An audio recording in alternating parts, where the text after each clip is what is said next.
அன்பர்களுக்கும் நண்பர்களுக்கும் சரவணபவா ஜோதிட அறிவாலயத்தினுடைய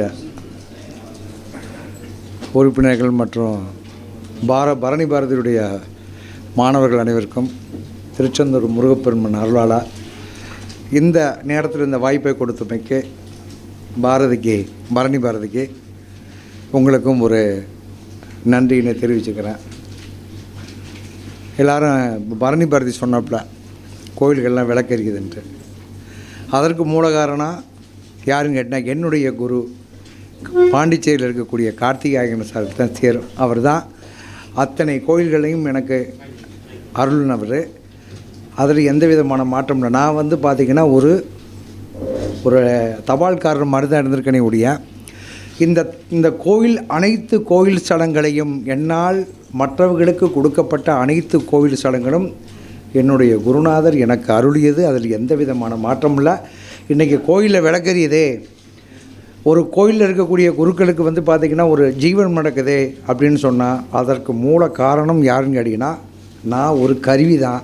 அந்த புண்ணியமும் அனைத்தும் என்னுடைய குருநாதர் கார்த்திகேயன் சார் அவருக்குத்தான் சாரும். ஏன்னு கேட்டிங்கன்னா இது இப்போ காலைல மணியன் வந்தார். மணியன் நாளில் கிட்டத்தட்ட சுமார் ஒரு 15-20 வருஷம் இருக்கும் பழக்கம் இருக்கும். அவருடைய சப்ஜெக்டில் வேறு ஒரு தேதி கொடுத்தாச்சுன்னா, ஒரு தேதி மாதம் வருஷத்தை கொடுத்தாச்சுன்னா நீங்கள் பஞ்சாங்கத்தில் புரட்டி பார்க்க வேண்டிய அவசியமே இல்லை. அவர் ஒரு சின்ன சார்ட் வச்சுருப்பார். அதில் பார்த்தோம்னா சந்திரன் என்ன நட்சத்திரத்தில் இருக்குது, சூரியன் ராகு அன்றைய கோச்சா இருக்கிற ஒரு சின்ன சார்ட்டு. அதில் வருஷத்தில் இந்த வருஷத்தில் இந்த நாளில் இருந்தால் இந்த நட்சத்திரம் இருக்கும், இந்த லக்கணம் இருக்கும், இந்த லக்கணத்தை மட்டும் நம்ம குறித்து போட்டுட்டோம்னா அந்த அளவுக்கு ஒரு அதிசயமான அதாவது என்ன கேட்டிங்கன்னா நாடி சம்பந்தப்பட்ட விஷயத்தில் ஒரு பார்த்த மார்த்தத்தில் பிரசன்னத்தையும் சகுனத்தையும் ஒரு செகண்டில் கடிக்கக்கூடியவர் அவரெல்லாம் இன்றைக்கி உங்களுக்கு பேசுகிறதுக்கு கிடைச்சிருக்குன்னா உண்மையிலே உங்களுக்கு இயற்கையாக இறைவன் கொடுத்த ஒரு பெரிய பொக்கிஷம். அவர் இருக்கிறார், இல்லாத வேறு சமாச்சாரம். இறைவன் எல்லாத்துக்கும் ஒவ்வொரு விஷயத்துலையும் ஒவ்வொரு விதமான விஷயங்களை கொடுப்பான். ஒரு 15 வருஷத்திற்கு முன்னால் அப்போ என்னன்னு கேட்டிங்கன்னா ஒரு முக்கியமான திருப்பூரில் ஒரு விஐபி அரெஸ்ட் ஆகிற கண்டிஷனை நான் என்ன பண்ணேன், அவரை பரிசோதனை பண்ணுறதுக்கு நான் இவங்கெல்லாம் பார்த்திங்கன்னா அவர் சொன்னவர் பூராமே உங்கள்கிட்ட சொன்னவங்களுக்கு பூரா உங்களுக்கு தெரியுதோ தெரியலையோ அவங்களாம் நான் பயணிச்சிருக்கிறேன். பிஎஸ்ஐலேருந்து ஜெய் வீரவர்மாவிலேருந்து மற்றபடி என்கிட்ட நக்கீரன் கோவாலன் இவங்களாம் இவங்களோட பயணிச்சேன். இவர் சும்மா இந்த நாடின்னு சொல்லிட்டு இவர் மணியன் ரொம்ப பெருமையாக பேசுகிறாங்கன்ற வேண்டி ஒரு 15 வருஷத்துக்கு முன்னாடி அரெஸ்ட் ஆக வேண்டிய ஒரு நபருடைய ஜாதகத்தை எடுத்துக்கொண்டே கையில் கொடுத்த ஒன்று தூக்கி போட்டார். ஏன்னு கேட்டிங்கன்னா அந்த ஜாதகம் பழைய ஜாதகமாக இருந்து மடிஞ்சு போய் கிழிஞ்சிருந்துச்சு. அது ஒரு பக்கம் மடக்கி இருந்ததுனால இந்த ஜாதகர் வாழ்க்கையில் தற்பொழுது ஒரு இக்கட்டான சூழ்நிலையில் அகப்பட்டு கொண்டிருக்கிறான்னு சொன்னார். இதை காட்டில் என்ன ஜோதிடத்தில் ரிசல்ட் வேணால் எல்லாரும் தனிப்பட்ட முறையில் நிறைய பேர் பேசினாங்க. தயவுசெய்து என்னென்னு கேட்டிங்கன்னா ஜோதிடம் இறைவன் இயற்கையால் நமக்கு அருளப்பட்ட ஒரு மிகப்பெரிய பொக்கிஷம். வேத சாஸ்திரம் என்ன சொல்லுதே, ஒரு பஞ்சாங்கத்தை கையில் எடுத்து ஒரு நாளையும் நட்சத்திரத்தையும் திதியையும் யோகங்களையும் கரணங்களையும் எடுத்து எவன் ஒருவன் பயன்படுத்துகிறான் அவன் போன ஜென்மத்தில் என்னென்ன யாகத்தை பண்ணவன் அனைத்து ரிக்கு அசுர் சாம அதர்வன வேதங்களை முறையாக பயின்று அதை பின்பற்றுபவன் தான் இந்த ஜென்மத்தில் ஜோதிடனாக வருகிறான் என்று வேத சாஸ்திரம் சொல்லுது. இது என்ன அப்படின்னு கேட்டிங்கன்னா எல்லாருக்குமே எல்லாமே ஜோதிடம் வந்துடாது. ஜோதிடம்ன்றது பல வகை உண்டு. ஒரு மனிதன் பிறப்பிலேருந்து இறப்பு வரை சொல்கிறது ஒரு ஒரு கணக்கு. ப்ரெசண்டில் வரக்கூடிய விஷயங்களை இது நடக்குமா நடக்காதா அது சொல்கிறது ஒரு விஷயம். ஆனால் என்ன கேட்டிங்கன்னா ஒவ்வொரு காலகட்டத்திலையும் தான் அவங்க நவாம்சத்தை பற்றி பேசினாங்க. நவாம்சத்தை பற்றி பேசுகிறதுக்கு 3 நாளைக்கு பேசலாம். நவாம்சத்தை பற்றி ஒரு நாள் 2 நாள் இல்லை, 3 நாள் 24 72 மணி நேரம் பேசினாலும் நவாம்சத்தில் அவ்வளவு பெரிய ரகசியங்கள் இருக்குது. அவங்க சொன்னாங்க, நட்சத்திரத்தை பற்றி சொன்னாங்க, ஓகே. ஆனால் இந்த திசை சந்திப்பு திசா புத்தியில் கணக்கில் பார்த்திங்கன்னா என்னுடைய கணக்கு பொறுத்தளவுக்கு நீங்கள் எந்த முறை வேணாலும் படிங்க, அதை பற்றி ஒன்றும் தப்பு இல்லை. திசையும் புத்திகளையும் பிரிப்பதற்கு அந்த திசை ஒரு திசாநாதன் வந்து பார்த்திங்கன்னா ஒரே ஒரு புத்தியில் மட்டும்தான் கடுமையான பாதிப்பை தருவான். அதே மாதிரி ஒரே ஒரு புத்தியில் தான் யோகத்தை தருவான். மற்ற காலகட்டங்களில் ஐடியில் போவேன். இது யாருக்காவது தெரியுமா?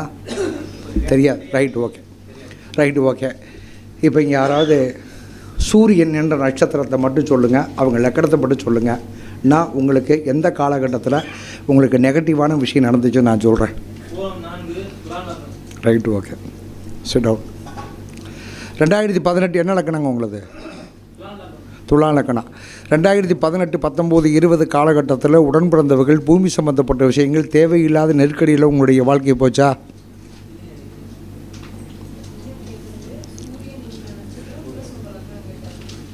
சூரியன் என்ற நட்சத்திரம் பூரம் தானே? Right okay. இப்போ என்னங்க கேட்டீங்கன்னா முக்கியம் உங்களுக்கு 7ஆம் பாவகம் பாதிப்படைஞ்சு போச்சு. 7ஆம் பாவகம்னா என்ன? நண்பர்கள், திருமணம் சம்மந்தப்பட்ட வாழ்க்கை, பூமி சம்மந்தப்பட்ட விஷயம் கூட நாம் இப்போ டோட்டலாக அவுட்டே. இருந்தாலும் நீங்கள் 2018, 19, 20 காலகட்டங்களில் உங்களுக்கு நிச்சயமாக பாதிப்பு ஏற்பட்டிருக்கும். எஸ் ஆர் நோ, அவ்வளோதான். இல்லை 2007, 2008, 2009 சரி கல்யாணம் ஆகிடுச்சா இல்லையா? திருமண வாழ்க்கை எப்படி இருக்கு? இல்லை சாமி, நீங்கள் போய் சொல்கிறீங்க சாமி. ஜாதகத்தை போடுங்க. உங்கள் பிளட் குரூப் கூட சொல்கிறேன். சும்மா அந்த கதையெல்லாம் பேசக்கூடாது. உண்டுன்னா உண்டுன்னு சொல்லுங்கள், இல்லைன்னா இல்லை சொல்ல. சும்மா முணுக்கு எந்திரிச்சு இப்போ கேள்வி கேட்குற வேலை வச்சுக்கிறக்கூடாது. நீங்கள் வேறு யார்ட்டாலும் வச்சுக்கிறீங்க, தயவுசெய்து ஏன்ட்ட வச்சுக்கிறாதீங்க. உங்கள் பிளட் குரூப் மட்டும் சொல்லுவேன். உங்கள் மனைவியுடைய நட்சத்திரம் சவாலுக்குன்னு வந்தால் நைட்டு 10 மணி ஆனாலும் சரி, உங்களுக்கு திருமணம் எப்போ ஆச்சு, உங்கள் மனைவியினுடைய பேர் என்ன, உங்கள் குழந்தையினுடைய பேர் என்ன, எப்போ குழந்தை வச்சு நான் சொல்கிறேன். சவாலுக்கு நான் சொல்கிறேன். இப்படி நான் சொல்கிறேன். நான் தயவுசெய்து எப்பயுமே குழந்தையோட ஊசிக்கக்கூடாது. நல்லா தெரிஞ்சுக்கிறங்க. இது இல்லாமல் உங்கள் ஜாதகம் இல்லை அப்படிலாம் நீங்கள் உங்களுக்கு சூரியன் பூர நட்சத்திரத்தில் இல்லை, அவ்வளோதான் மேட்ரு. நான் சொல்லக்கூடிய பலாபலங்க உங்களுக்கு இல்லைன்னா சூரியன் பூர நட்சத்திரத்தில் இல்லை. டேட்டா பற்றி சொல்லுங்கள். மாதத்தை சொல்லுங்கள் சாமி. செப்டம்பர் 10 எப்படி பூரத்தில் எப்படி போய் நான் சூரியன் நிற்பேன்? போடுங்க சாமி, போடுங்க. செப்டம்பர் 10 போடுங்க. சூரியன் பூரத்தில் நிற்கிறானோ இதில் உத்தரத்தில் நிற்கிறானு பாருங்க. டேட்டா பற்றி சொல்லு சரவணன். செப்டம்பர் 10, 1981 சொல்லு. ஒரு நிமிஷம் சொல்லுங்க. அடைச்சி பூரத்தில் உத்தரத்தை அடிப்பான் பாருங்க. சொல்லு சரவணன். அட 81 விடுங்க, செப்டம்பர் போடுங்கம்மா.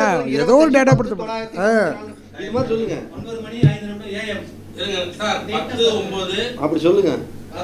1981 பிறந்த நேரம் AM 9 மணி. சார் அதெல்லாம் விடுங்க. 10-9 சூரியன் எங்கே எடுத்தான்னு பாருங்க. அவ்வளோதான் மேட்ரு முடிஞ்சது. உத்தர 1ஆம் பாதத்தில் நிற்பான் பாருங்க. போடுங்க.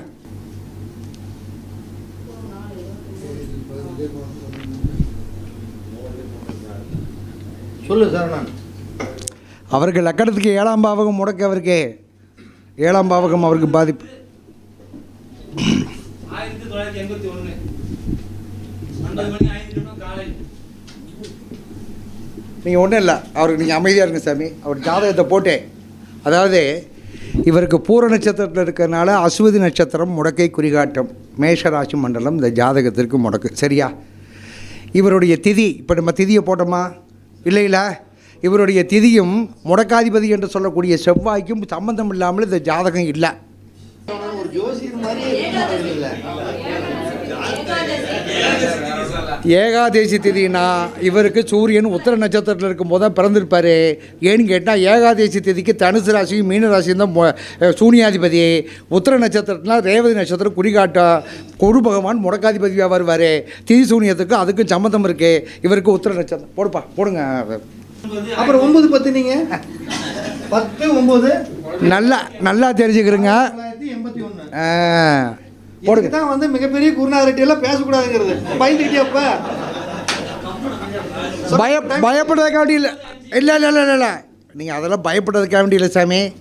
அவர் சொல்கிற டயத்தெல்லாம் நான் சொல்கிறது என்ன கேட்டால் யார் ஜாதகத்தை வேணால் போட்டு பாருங்கள். ஒன்றும் வேண்டாம். ரைட். வேறு யாருக்கு சூரியன் கிடைக்கிறாரு? இருக்கு அமைதியாக இருக்கு. சுவாதி 1 உங்களுக்கு பார்த்தீங்கன்னா சுவாதி நட்சத்திரம்னா சதயம் நட்சத்திரம் இண்டிகேட் பண்ணோம். ஓகேயா? உங்களுக்கு பார்த்தீங்கன்னா சனி பகவான் கடுமையான பாவி. இப்போதைக்கு ப்ரெசண்ட்டில் எழுத்து சம்மந்தப்பட்ட விஷயங்கள், கொடுக்கல் வாங்கல், வரவு செலவு, அடுத்தவங்க தலையில் சுமையை தூக்கிட்டு உட்காந்துருக்குறீங்களா? இவருடைய திதி என்னன்னு பாருங்கள். உங்களுடைய திதி என்ன சாமி? உங்கள் திதி பஞ்சமி திதி. புதன் பகவானுக்கும் இவருடைய ஜாதகத்தில் சனி பகவானுக்கும் தொடர்பு இருக்கும். யாருடைய ஜாதகமாக இருந்தாலும் திதி தான் ஒரு மனிதனுடைய ஊழ்வினை விதி நிர்ணயம் பண்ணுது. முடக்காதிபதியை ஏன் அவருடைய பிறந்த திதிக்கு சம்பந்தம் உண்டு. இல்லைன்னா அந்த ஜாதகம் தேதி தப்பு, இல்லாட்டினா ஜாதகம் தப்பு. நீங்கள் 100 ஜாதகம் வேணாலும் சொல்லுங்கள், நான் போடுறேன். சுவாதி நாளுன்னா சதயம் தானுங்க ஐயா. இப்போ கொஞ்சம் காலகட்டங்களும் கொஞ்சம் அமைதியாக இருக்கணும். லக்கணம் லக்கணங்க சிம்மலக்கணம் 7ஆம் பாவகம், கொடுக்கல் வாங்கல், வரவு செலவு, நண்பர்கள் மத்தியில் மனைவியினுடைய உடல் ஆரோக்கியம் எல்லாத்தையும் கொஞ்சம் பத்திரமா பார்த்துக்கணும். அசுதி 2 லக்கணம் துலா லக்கணம். தகப்பன் சம்மந்தப்பட்ட விஷயத்தில் எந்த விதமான யோக பலனும் இல்லை. இன்றைக்கி வரைக்கும் வாழ்க்கையில் வருமானத்துக்காக போராடி இருக்கிறீங்க. தனவரவுகள்ன்றது இல்லை. போச்சா, முடிஞ்சு வச்சு, வேலை முடிஞ்சு வச்சு. ரைட்டு, விடுங்க சாமி. எல்லாம் இருக்க சொல்லுவேன். அதெல்லாம் ஒன்றும் இல்லை. ஒரு டயத்தை போட்டு பேசிக்கிடலாம். இதில் பார்த்திங்கன்னா வாக்குவாதம்ன்ற விஷயம் இல்லை. நான்லாம் கிட்டத்தட்ட 1 லட்சம் ஜாதகம் பார்த்தாலும் 2000 பேருக்கு பள்ளிக்கூடம் படித்து கொடுத்துருக்குறேன். 25 வருஷம் என்னுடைய உழைப்பு. நான்லாம் சும்மா தேவையில்லாமலாம் இந்த யூகத்தில் பேசுகிறதே.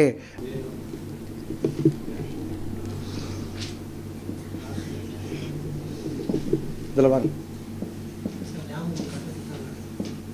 இருங்க. யோகி உத்தரவும் போட்டுக்கிறீங்க. அதுக்கு கருணாதிபதி யார்? இப்போ இவருடைய சொன்ன ஜாதகம் சரியான ஜாதகம்னா ஒருத்தருடைய கருணாதிபதி 11ஆம் இடத்துக்கு அதிபதிக்கும் அவர் ஜாதகருடைய கருணாதிபதிக்கும் 11ஆம் இடத்துக்கு அதிபதிக்கும் கருணாதிபதிக்கும் தொடர்பு இருக்கணும். ஒரு ஜாதகம் சரியான ஜாதகம் இருந்தால். அது மாதிரி முடக்காதிபதிக்கும் அந்த ஜாதகருடைய பிறந்த திதி சூனியாதிபதிக்கும் சம்மந்தம் இருக்கணும். இப்படி இருந்தால் அந்த ஜாதகம் சரியான ஜாதகம். இல்லாட்டினா அந்த ஜாதகத்தில் ஒரு யூகத்தினுடைய அடிப்படையில் வந்துடும். இருங்க சாமி. யார்? சரவணன். அது ரைட்டு, ஓகே. கருணாதிபதி பத்திரை கர்ணத்துக்கு கேது.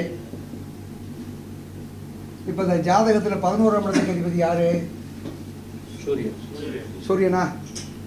இந்த சூரியனை 11ஆம் இடத்துக்கு அதிபதி சூரியன் கருணாதிபதி என்று சொல்லக்கூடிய கேது தொடர்பு இருந்தால் மட்டும்தான் இந்த ஜாதகம் சரியான ஜாதகம். சரியா? இப்போ ஏகாதேசி திதிக்கு தனுசு மீனமும் சூனியாதிபதி.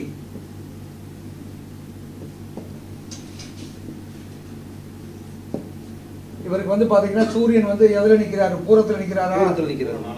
அப்போ அஸ்வதி நட்சத்திரம் முடக்கை குறிகாட்டா. அப்போ மேசராசி மண்டலம் முடக்கை. இதில் செவ்வாய்க்கும் குருவுக்கும் ஏதாவது சம்மந்தம் இருக்கான்னு பாருங்கள். செவ்வாய்க்கும் குருவுக்கும் சம்மந்தம் இருந்தால் மட்டும்தான் இந்த ஜாதகம் தெளிவான ஜாதகம். இல்லாட்டா தெளிவான ஜாதகம் இல்லை.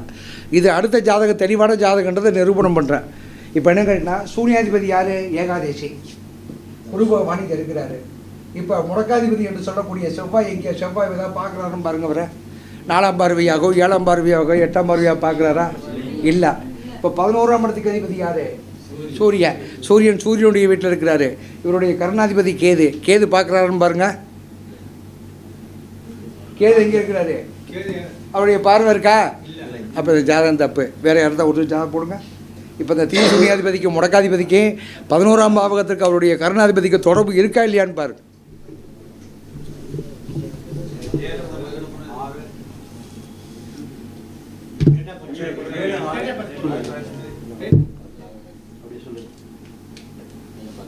இதை அழிச்சிருங்க. ஏன் சாமி பாட்டப்படுறீங்க? இல்லை ரேஸ்லேயே ஓடுறீங்க? இல்லை சாமி.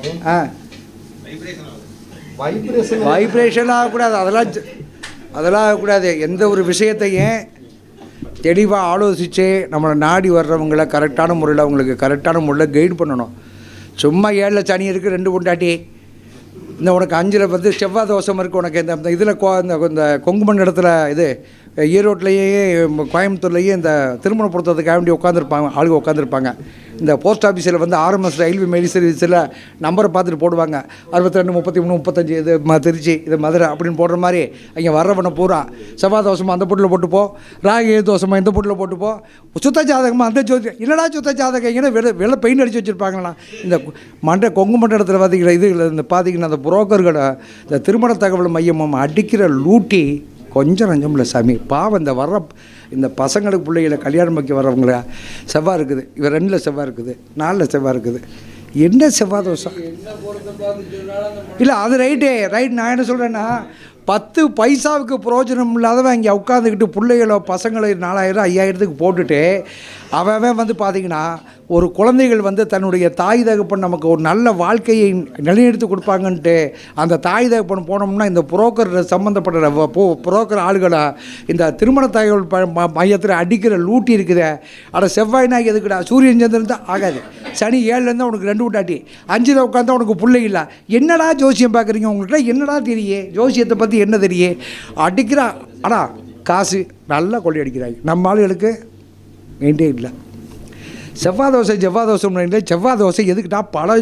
பல மீட்டிங்கில் பல மேடையில் நான் பேசி பார்த்துட்டேன், கரடியாக கத்தி பார்த்துட்டேன். நம்ம ஆளுகளுக்கு இந்த ஜோசியம் பார்க்குற புரோக்கர்களுக்கும் சரி ஜோசியர்களுக்கும் மண்டையில் அறிவுன்றதே வர்றதில்லை. என்ன 12 ராசி மண்டலம் இருக்குது.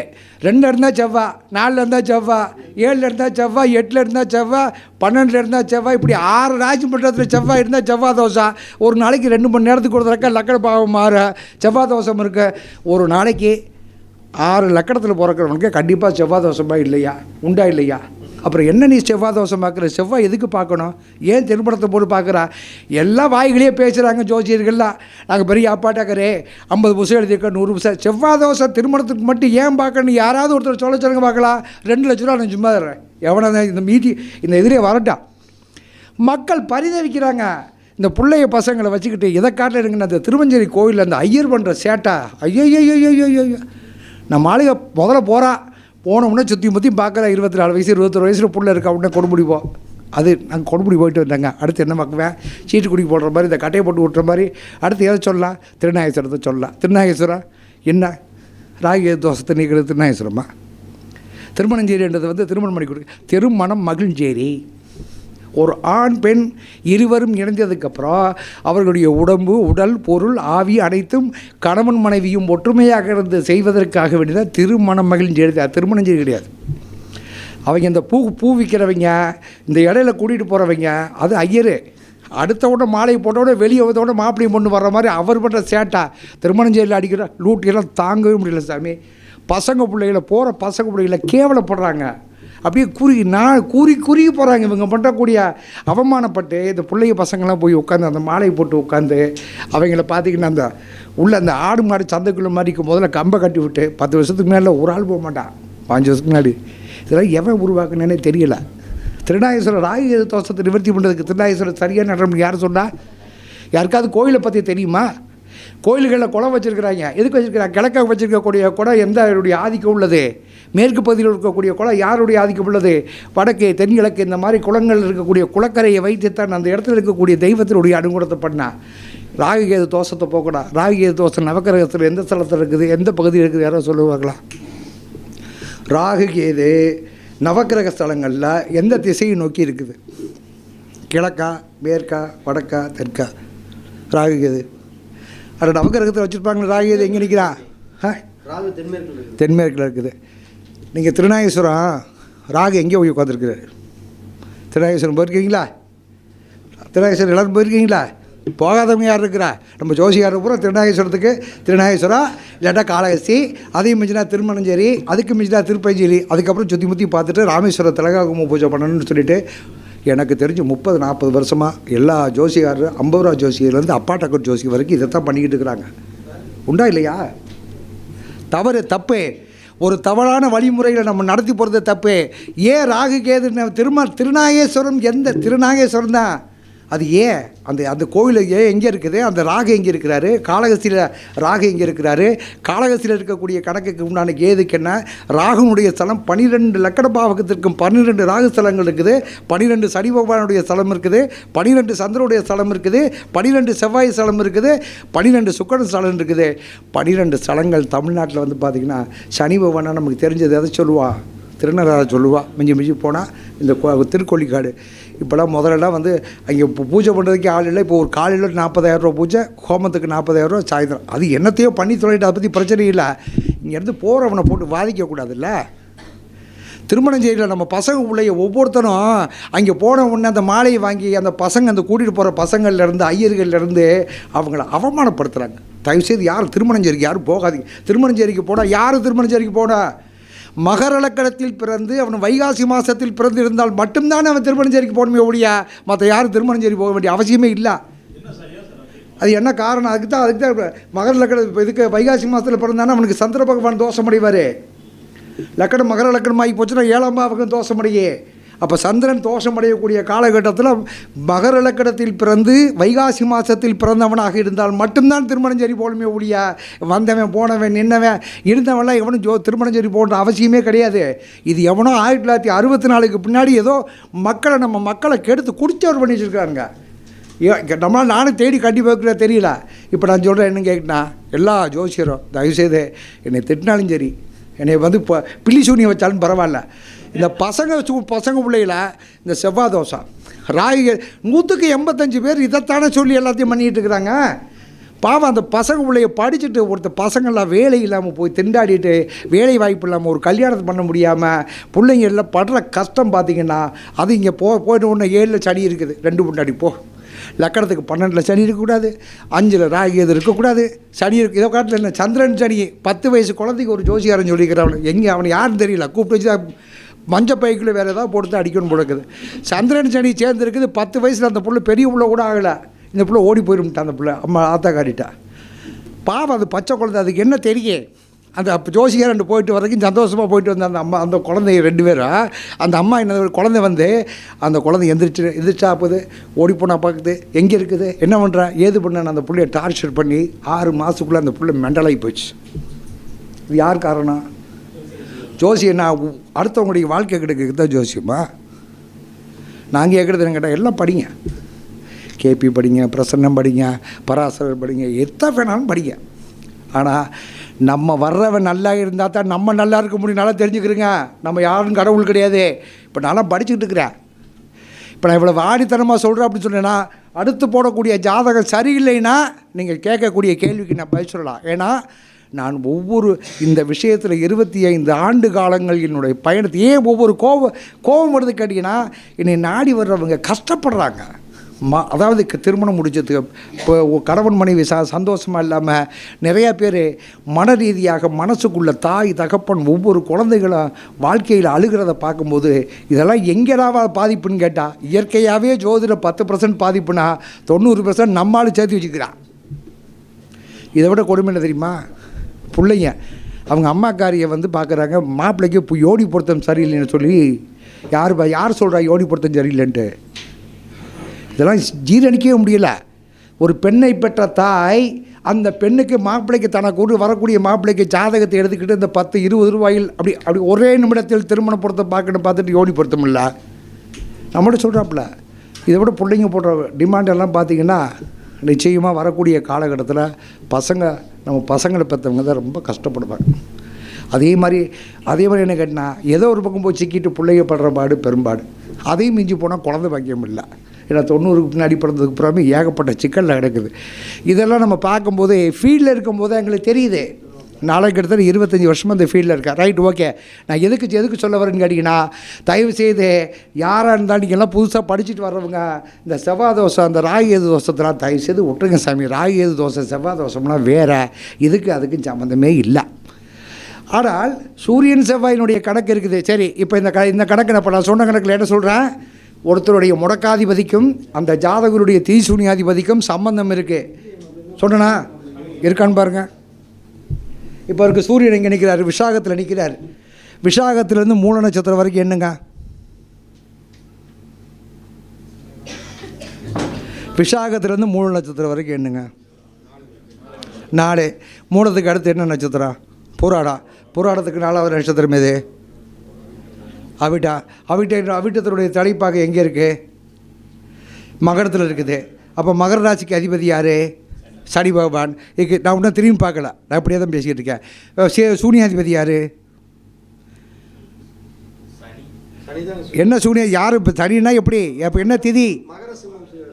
என்ன திதி? திருதியை திதி. சூரியனும் சனியும் சூனியாதிபதி. சரியா? சூரியனும் சனியும் சூனியாதிபதி. இப்போ சனி பகவானே சூனியாதிபதியாக இதுக்கு முடக்காதிபதியாக இருக்கிறாரு, சூனியாதிபதியாக ஆயிருக்கிறாரு. இன்னொரு சூனியாதிபதி யார்? சூரியன். இப்போ இந்த சனி பகவானுக்கு சூரியனுக்கு ஒரு தொடர்பு இருக்கான்னு பாருங்கள். சனி பகவானுக்கு சூரிய பகவானுக்கு தொடர்பு இருக்கான்னு பாருங்கள்.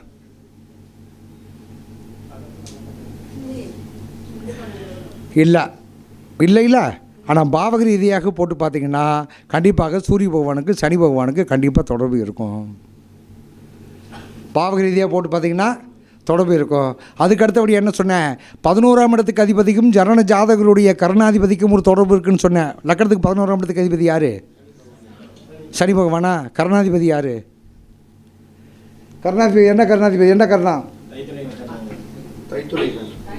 போடுங்க.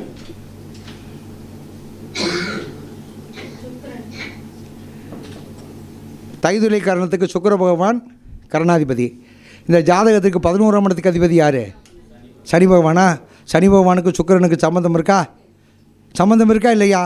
அப்போ லக்னாதிபதியை முனைக்கிட்டு அவனே தீசுனி அதிபதி ஆகிட்டா. அப்போ தொடர்பு இருக்கா? இந்த ஜாதகம் சரியான ஜாதகம். சரி, அடுத்து ஒரு ஜாதகம் போடுங்க. போடுங்க, சரியான்னு பார்த்துடலாம். கொடுங்க சாமி. ஏன் சாமி பயப்படுறீங்க? காசெல்லாம் கேட்க மாட்டேங்க, கவலைப்படாதீங்க. நல்லா தெரிஞ்சுக்கிறேங்க. ஒரு ஜாதகத்திற்கு அந்த ஜாதகருடைய முடக்காதிபதிக்கும் தீசூனியாதிபதிக்கும் சம்பந்தம் இருக்கும். அது அவனுடைய ஊழ்வினை கர்மா, அவனுடைய ஊழ்வினை புண்ணிய, அதாவது ஊழ்வினை பாவ கர்மா. முடக்காதிபதிக்கும் தீசூனியாதிபதிக்கும் சம்பந்தம் இருக்கிறது அவனுடைய ஊழ்வினை பாவ கர்மா. 11ஆம் இடத்துக்கு அதிபதிக்கும் கர்ணாதிபதிக்கும் தொடர்பு இருப்பதே அது அவனுடைய புண்ணிய கர்மா. படிக்கிறது. இப்போ நீங்கள் தானே ஜாதகம் கொடுக்குறீங்க, நான் ஒன்றும் மோடி வித்த காமிக்கலையில இல்லைங்களா? அது இங்கேயும் மோடி தானே சாமி. மோடினாலே அது என்ன தெரியுமா? ரைட், ஓகே, போட்டிங்களா? இப்போ சூரிய பகவான் உத்திரட்டாதியில் நிற்கிறாரு. இவருக்கு முடக்க சூரிய பகவான் உத்திரட்டாதியில் நிற்கிறார். சரியா? இவருடைய பிறந்த திதி தசமி திதி. தசமி தேதிக்கு சூரியனும் செவ்வாயும் சூனியாதிபதி. சரியா? எல்லாத்துக்கும் தெரியுமில்ல, சூரியனும் செவ்வாயும் சூனியாதிபதி. ரைட்டு. இப்போ அந்த ஜாதகத்தில் முடக்காதிபதி யாருன்னு பாருங்கள். உத்திரட்டாதி நட்சத்திரத்துலேருந்து மூல நட்சத்திரம் வரைக்கும் எண்ணுங்க. அதுக்கப்புறம் பூரட்டாதி நட்சத்திரத்துலேருந்து எண்ணி வாங்க என்ன நட்சத்திரம் வருதுன்னு பாருங்கள். உத்திரட்டாதியிலேருந்து மூல நட்சத்திரம் வரைக்கும் எண்ணுங்க.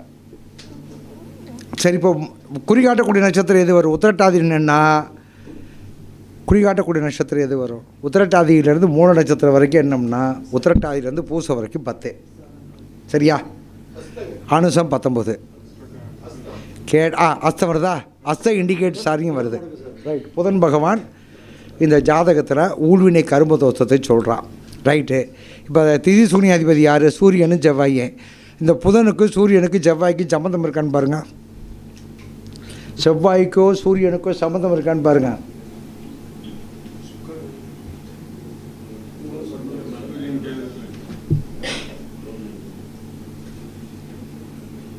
ஏன் சாமி? புதன் பகவான் கும்பத்தில் உட்காரு. அவிட்ட நட்சத்திரம் ஒன்று இருக்குமே, இருக்காதா? பாதத்தில் அவிட்ட நட்சத்திரம் ஒன்று இருக்குமா இருக்காதா? இருக்குமா இருக்காதா? அதில் தான் நிற்கணும். எதில் நிற்கணும்? அந்த முடக்காதிபதி இப்போ சூரியனையும் செவ்வாயும் சம்மந்தப்பட்ட நேரடியாக கிரக தொடர்பு பண்ணல, கும்பத்தில் போய் நிற்கிறான். அப்போ அங்கே அவிட்ட நட்சத்திரம் இருக்கும். அப்புறம் வேறு தேடவே வேண்டாம், அந்த அவிட்டத்தில் தான் அவன் போய் நிற்பான். பாருங்கள், சதயம் 1 நிற்குதா? சதயம் 4 வர்றதுக்கு வாய்ப்பு இல்லையே. அப்போ பாவக ரீதியாக கிரகங்கள் மாறி வருதான்னு பாருங்கள். பாவக மாற்றம் வருதான்னு பாருங்கள். செவ்வாய்க்கும் புதனுக்கும். செவ்வாய் என்ன நட்சத்திரம் நிற்கிறான்னு பாருங்கள். செவ்வாய் அவிட்டத்தில் நிற்கிறான்னு பாருங்கள். செவ்வாய் அவிட்டத்தில் நிற்கிறானா? சரி, அவையாத்தான் எந்த லக்கண புள்ளி எது?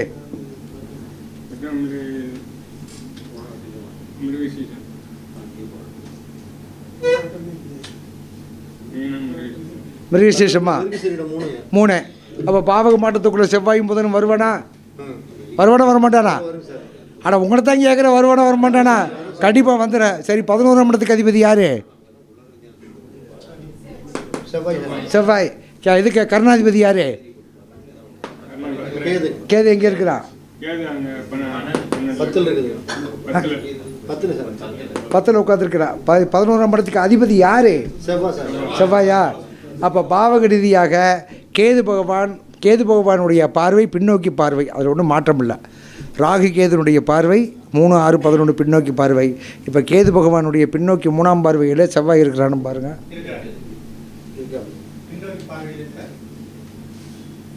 இருக்கு சார். 3ஆம் பார்வை 11ஆம் பாவகத்துக்கும் கர்ணாதிபதிக்கும் தொடர்பு. முடக்காதிபதிக்கும் தீசூனியாதிபதியும் அந்த ஜாதகருடைய முன்னோர்கள் செய்திருக்கக்கூடிய பூர்வ புண்ணிய பாவகர்மா. புண்ணிய கர்மா எது அப்படின்னு சொல்லி கேட்டிங்கன்னா 11ஆம் இடத்துக்கு அதிபதிக்கும் அந்த ஜாதகருடைய கர்ணாதிபதிக்கும் தொடர்பு இருக்கும். அதுதான் புண்ணிய கர்மா. அதனால தான் கர்ணாதிபதி காரியத்தை செய்வனும் யோகாதிபதி வந்து பார்த்திங்கன்னா 10 தாய்க்கு சமமான கணக்கு. இப்போ இவருடைய ஜாதகத்தில் 11ஆம் இடம் இருக்குது, இந்த இடத்துல இருக்குது. இவருக்கு யோகமான காரியங்கள் செய்வதற்கு என்ன பண்ணணும் அப்படின்னு சொல்லி கேட்டிங்கன்னா, இப்போ ஒருத்தர் ஒன்றும் இல்லை, ஒரு ஜாதகத்தை கொண்டாந்து கொடுக்குறாங்க. என் பையனுக்கு எப்போ திருமணமாகும், என் பிள்ளைக்கு எப்போ திருமணமாகும். சரி, இவர் கேள்வியை கேட்கலாம். இவருக்கு ஐயா உங்களுக்கு என்ன ஐயா கேள்வி கேட்குறீங்க? வீடு பிரச்சனையில் கிடக்கு. ஏன் வீடு பிரச்சனை இருக்குன்னு சொல்லி கேட்டிங்கன்னா, இவருடைய ஜாதகத்தில் லக்கணம் என்ன லக்கணம்? 4ஆம் இடம் முடக்கு, சுகஸ்தானம் முடக்கு. எங்கே போய் உட்காந்துருக்கான்னு கேட்டால் 9ஆம் இடத்துல போய் உட்காந்துருக்கிறான். அந்த 4ஆம் இடம் முடக்குன்ற போது என்னன்னு கேட்டிங்கன்னா, அங்கேயே ராகு பகவான் உட்காந்துருக்காரு. அது டபுள் முடக்காக மாறிடுவார். 4ஆம் இடம் எந்த இடம் முடக்காகுதோ இங்கே ராகு ஏதோ உட்காந்தா டபுள் முடக்காகிடுவார். இப்போ இவருடைய ஜாதகத்தில் தாய் மாமன் சம்மந்தப்பட்ட உறவு, கட்ட கல்வியினால் பெறக்கூடிய யோகம், இவருடைய குலதெய்வம், திருமணம், குழந்தைகள், இது சம்மந்தப்பட்ட விஷயத்தில் வாழ்க்கையில் இப்போ 60 பிறந்திருக்காருன்னு இப்போ 63 வயசாச்சே. இதில் வந்து பார்த்திங்கன்னா முதல்ல தாய் மாமன் உறவு அடி வாங்கியிருப்பார். படித்த படிப்புக்கு இவருக்கு படித்த படிப்புக்கு இவர் செய்கிற வேலைக்கும் சம்மந்தம் இருக்காது. அதுபோக திருமண வாழ்க்கை லேட்டாக இருக்கும், குழந்தைகளுக்கு ப்ராப்ளம் இருக்கும். உண்டா இல்லையா சார்?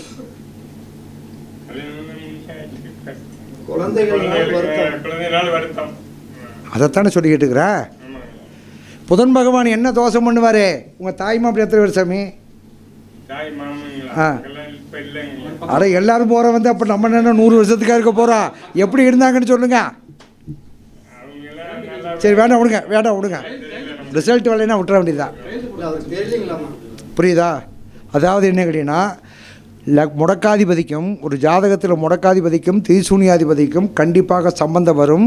அந்த சம்பந்தம் முன்னோர்களுடைய ஊழ்வினை பாவ கர்மா.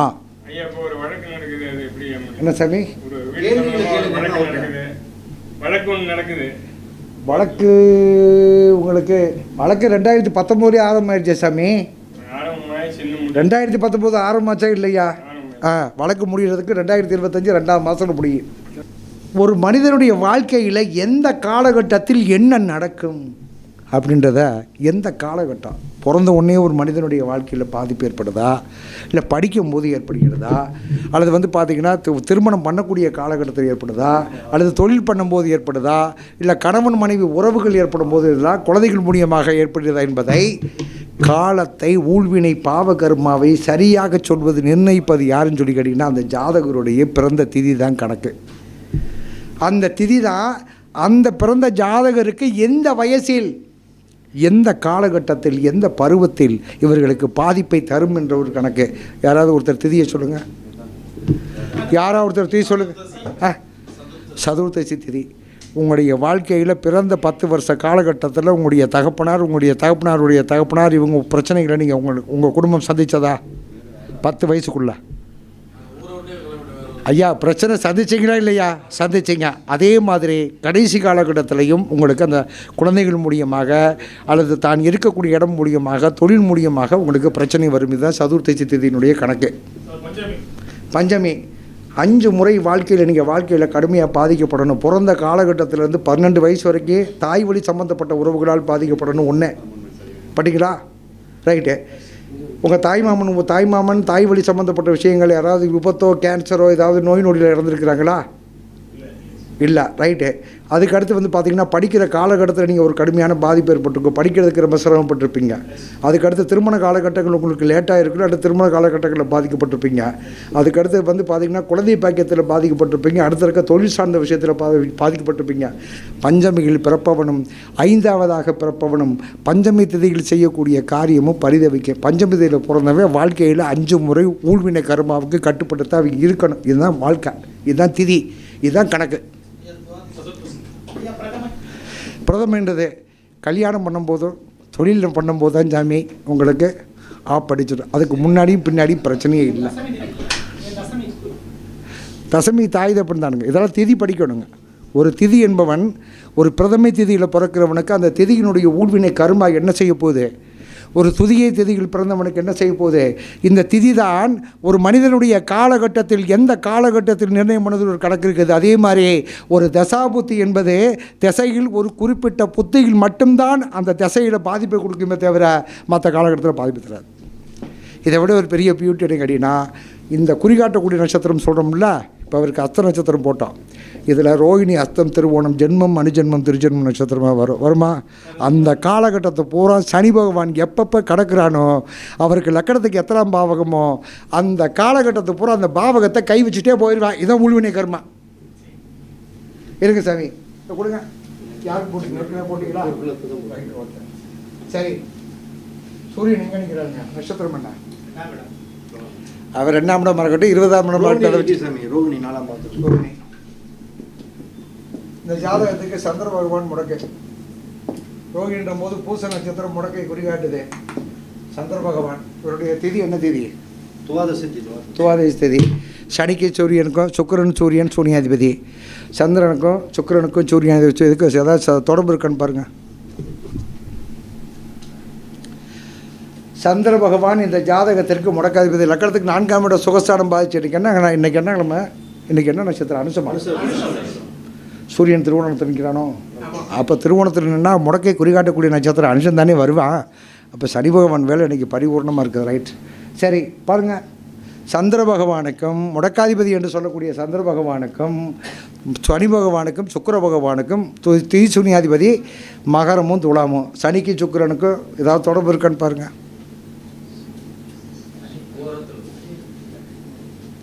சந்திரன் ஜென்ம நட்சத்திரம் எங்க ஆலய காணா? ஜென்ம நட்சத்திரம் ஜென்ம நட்சத்திரம்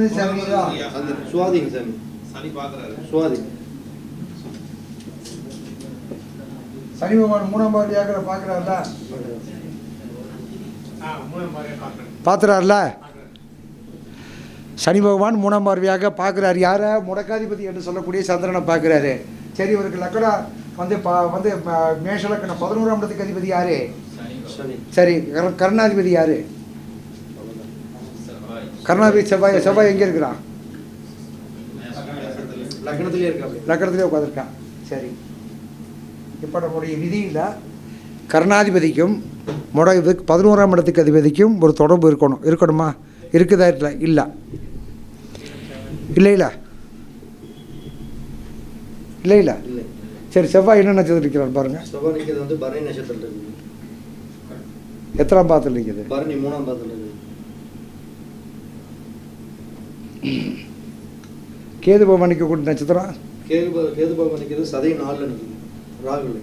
இது உங்களுக்கு என்ன சாப்பிட்டார் சாமி? ஜிகே சாப்பிட்டார். ஜிகே இல்லை, இது பனி பூரத்தில் நிற்குதா? இல்லை, இது இதோட ஜாதகத்தில் போட்டது.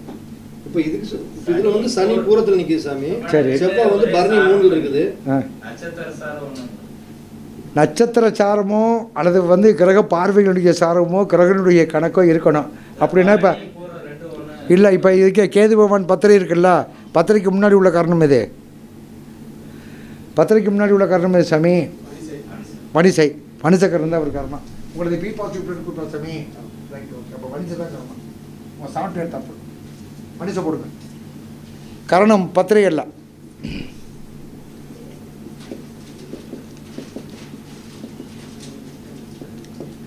சரி, இப்போ 11ஆம் இடத்துக்கு அதிபதி யாரு? சனி பகவான். கருணாதிபதி யாரு? சூரியன். கருணாதிபதி செவ்வாயா? ஓகே, சரி. இப்போ செவ்வாய்க்கு சூரியனுக்கு சம்மந்தம் இருக்கான்னு பாருங்க.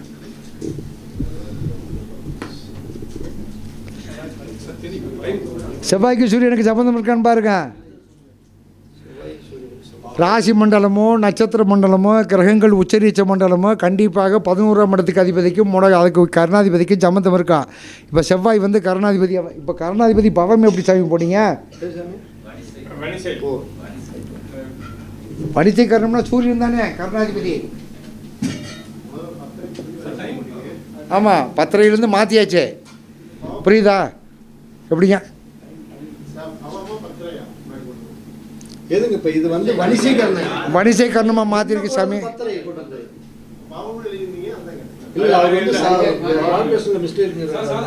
ஆச்சா, பத்திரை கர்ணத்துக்கு இல்லை ரைட், ஓகே, ஒன்றும் பிரச்சனை இல்லை.